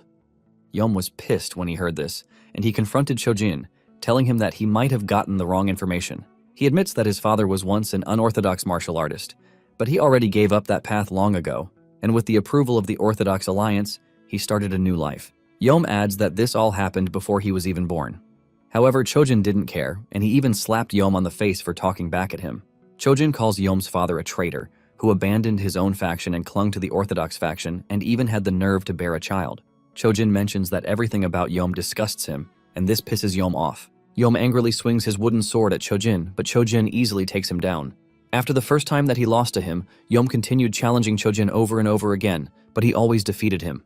Yom tried so much, but not even once was he able to touch even the hair on his head. And then out of nowhere, his group got assigned to the Special Purpose class. This basically summed up his story, but it doesn't seem enough to Bigang. He thinks it is something minimal because Chojin wasn't petty enough to send assassins after him. Yom is shocked to hear this, believing that Bigang is saying trash, but he gets a knock on the head. Bigang says Yom's entire revenge saga is nothing but childishness. Bigang wanted to leave Yom to train harder in the basics, but Yom screams at Bigang, telling him that what he just heard might sound petty to him, but he has no intentions of forgiving Chojin for what happened. Yeom mentions that Chojin insulted him and his parents, and there is no way on earth that he is going to let it go. Yeom angrily tells Bigung that he has no idea what his father had to do to leave the unorthodox path. Yeom swears and promises to strike Chojin down one day, no matter what it takes him. This finally catches Bigung's attention, and with a scary face, he asks him if he is seriously willing to do anything possible. Bigung admits that Yeom's spirit is really great, even though he doesn't see anything to take away from his story. Bigung adds that he likes Yeom because he didn't fall into self-pity like Dan. Yeom is shocked to hear this, and Bigung finally reveals his intention to help Yeom. Bigung conjures a dark energy in his hand and reveals that he intentionally planned to pass it on to him later, but he is now determined to place the dark mana into his energy core. Yeom is entirely confused with what he is looking at, and he asks Bigung what it is. Bigung says there is no way he is going to understand, even if he explains it to him. However, he lets him know that the energy is quite different from that of ordinary martial artists. Because of how different it is, it will resist and try to run wild, instead of fusing easily, but Yeom's task until the day of the duel is to suppress and harmonize the energy. Bigung assures him that if he is successful in doing this, he is going to be stronger than he currently is. Yeom notices the if word that Bigung used, and he asks him what will happen if he fails to suppress the energy. Bigung takes a moment to give him the answer before casually telling him that his head might just swell up and explode. Yeom almost loses his mind when he hears this, but Bigung quickly calms him down, saying he is only joking. Bigung tells him that there is no way he is going to recklessly shove something that dangerous into him. Yeom is relieved to hear this, but Bigung lets him know that if things go wrong, he will still feel an unimaginable pain. Bigung assures him that the pain will be so much that he is going to wish that he had died instead. With this in mind, Bigung asks him if he still wants the power, and even though Yeom was scared to his bones, he accepts it. Yeom devoted 18 hours of the day to purely suppressing and absorbing the energy, and in no time, 5 days went by. When Yeom first started, he felt like his chest was going to get torn apart because of the unbearable pain that he was feeling. However, he finally managed to settle it down after several repeats of the cultivation method. Suddenly, he realized that the pain had totally subsided, leaving him to wonder if he had managed to succeed in carrying out what was expected of him. However, he doesn't feel like a new, different person. In addition to this, Bigung has been nowhere to be found for days, leaving everyone wondering where he has disappeared to. At some point, it crosses Yeom's mind that Bigung might be a big fraud, and he doesn't even know it yet. Unknown to everyone, Bigung was also undergoing his own severe training, and after he was done, he believed that he finally had a bit of preparation in him. The next day turned out to be the D-Day of the Heavenly Martial Tournament public selection duel, and everyone was hyped for it. The students are excited because this is something that has never happened before. Some are even excited that the duel has given them the chance to have a free day from training. In addition, most people don't even believe that Bigung and his students have what it takes to defeat the talented students. However, some are going with the idea that there might be an upset, just like when Dan defeated Yeon. In addition to this, Yeon has now found himself in the special class. Nonetheless, they believe that Big Yeom is way stronger for Yeon, and no matter how much he tries, he is just going to lose. In addition to Big Yeom, there are also Danhwa and Gok on their sides, which basically make them a cheat code.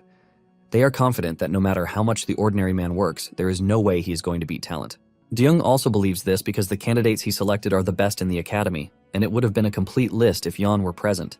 Nonetheless, he is confident that his candidates are going to win the duel no matter what. Deung plans to teach Bigung a lesson with the huge defeat that his team is about to suffer. Just as usual, Bigung comes strolling to the arena, telling Deung that he appears to be calm, as if he has won already. Deung is pissed just by staring at Bigung, and he mentions that he heard Bigung has been pushing his students to the limit over the past week.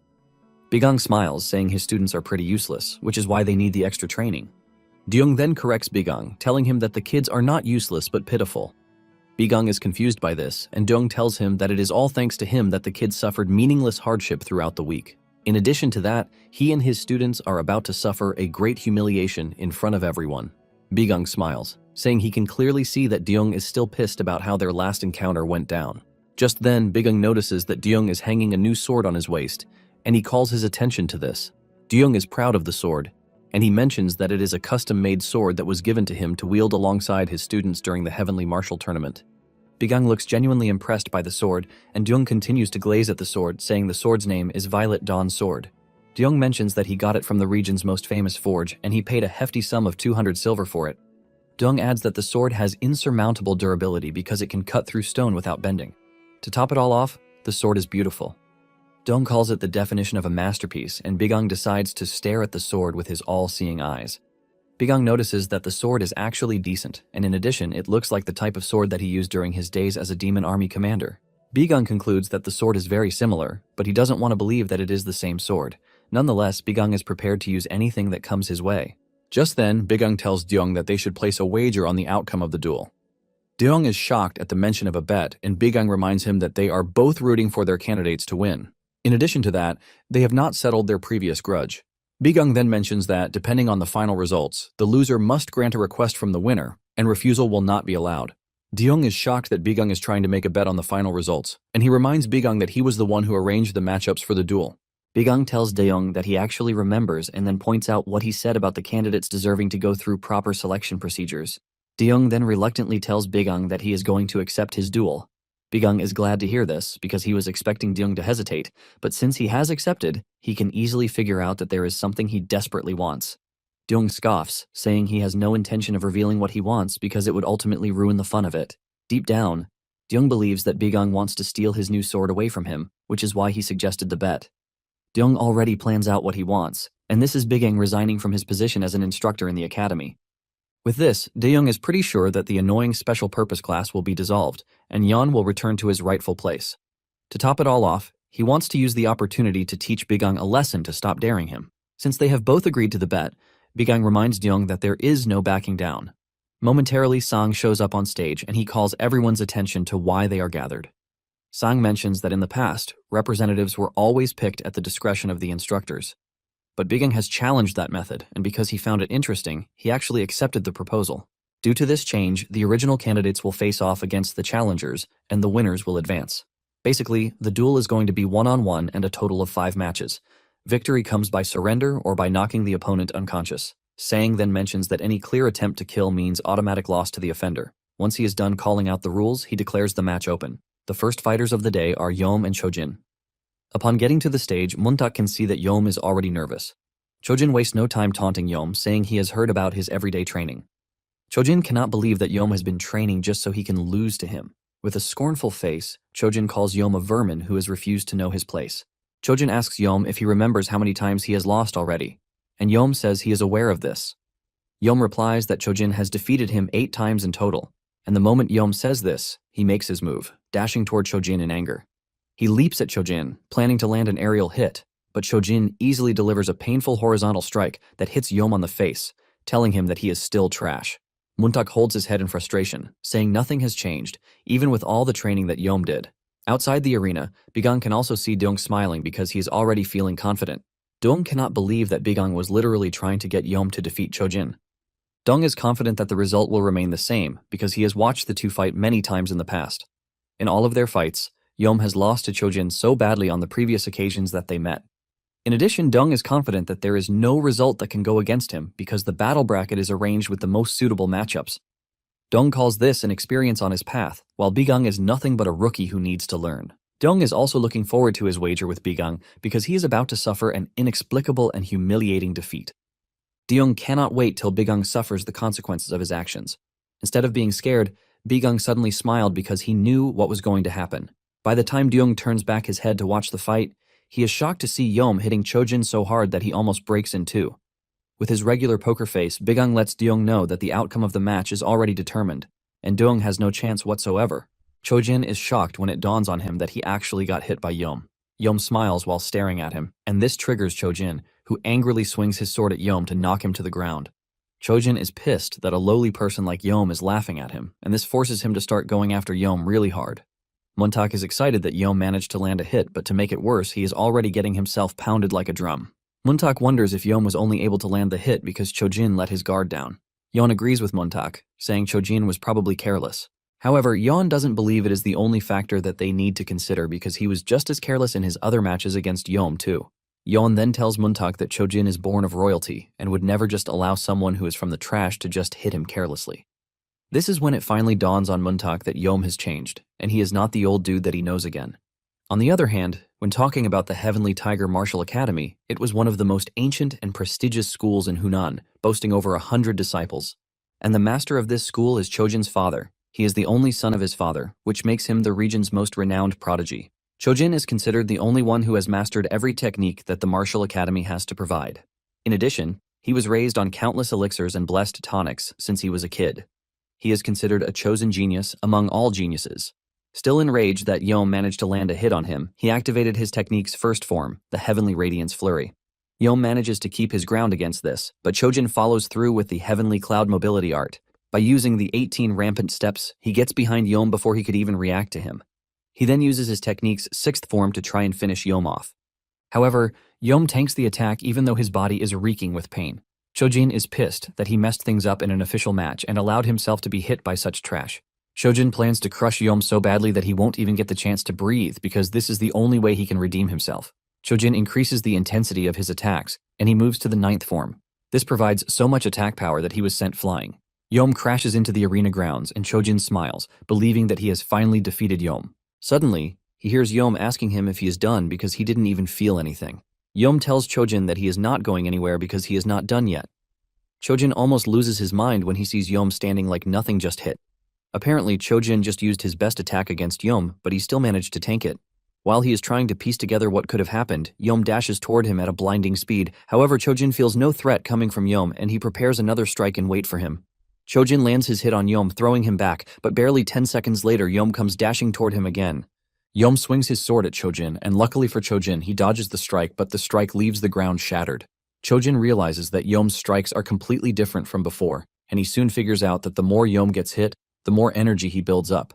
Yom continues coming at Chojin, and before he knows it, he is already seeing Yom in the form of the devil. This leaves him wondering what Yom did during the past week that he was using in training. The spectators have also noticed that Chojin is getting pushed back, which leaves them totally shocked. Dong starts to panic as he screams at Chojin to get his head back into the game. On the other hand, Bigang remains calm because he knows that Yom has finally adapted to the intensity of the battle. Bigang is actually impressed with how Yom is handling the battle because it appears to be way better than he expected it to be. Bigang narrates that during his time as the Legion commander, when he learned of the existence of regression, he started planning his moves in countless ways to deal with the demons that would appear again after his return. He began planning how to kill the demons in the most effective way possible, and for 65 years, he did his research and designed thousands of anti-demon tactics. However, due to some practical reasons, he had to put some of them aside, and one of them is injecting mana into a martial artist's body to forcibly awaken them. And in turn, they are going to train their bodies to adapt to it. Basically, it is a simplified version of the modification experiments that were carried out on him by the demons. Although the mana is currently diluted, it doesn't change the fact that it is still mana. Mana is an energy source from another realm, and no matter how much it is refined, there will always be side effects. Bigang himself suffered inexplicably in agony for days after reinfusing himself with mana when he first came back from the future. Yom, on the other hand, was able to endure the entire process that even Bigang struggled with, and he succeeded in fusing that power into his middle energy core. The result of what he did speaks volumes since it can be seen in his strength, reflexes, and blood circulation, which have all been enhanced. In addition to everything, his middle energy core has been greatly strengthened, ultimately boosting his stamina, endurance, and recovery. As the fight progresses, Chojin is already getting tired and frustrated, leaving him to wonder just how long Yom is going to continue swinging at him. Enraged, he used his seventh form just so he could get Yom to fall down and give up. Chojin hits Yom so hard, but suddenly Chojin realizes that his arm is being grabbed by Yom while smiling at the same time. Chojin has always won on pure strength, but what is unfolding right in front of him is nothing but a nightmare come to life. With Yom grabbing him, Chojin has no way of escaping, and Yom hits him really hard to send him flying across the arena. Chojin hits the ground so hard that he finds it difficult to stand up. Yom walks over to him, mocking him and urging him to get back on his feet. Chojin angrily calls Yom a coward with no sense of honor because if they were having a real fight with swords, he would have been dead a long time ago. Yom agrees with Chojin but reminds him that they are currently engaging in a duel, and this is none of his business. Chojin watches as Yom raises his sword and is about to strike him on the head. Chojin almost faints when he sees this, and the spectators also watch in horror. However, Sang stops Yom from hitting Chojin on the head, saying the match is already over. Without delaying it, Sang declares Yom the winner of the first match of the duel. Deyoung holds his head in his hands while screaming in shock, but Bigang, on the other hand, smiles evilly, knowing fully well what just happened. Well guys, that's the end of the video. If you like this video, comment next part in the comment section. Also subscribe to the channel, hit the bell, and like the video. Thank you for watching and see you next time again.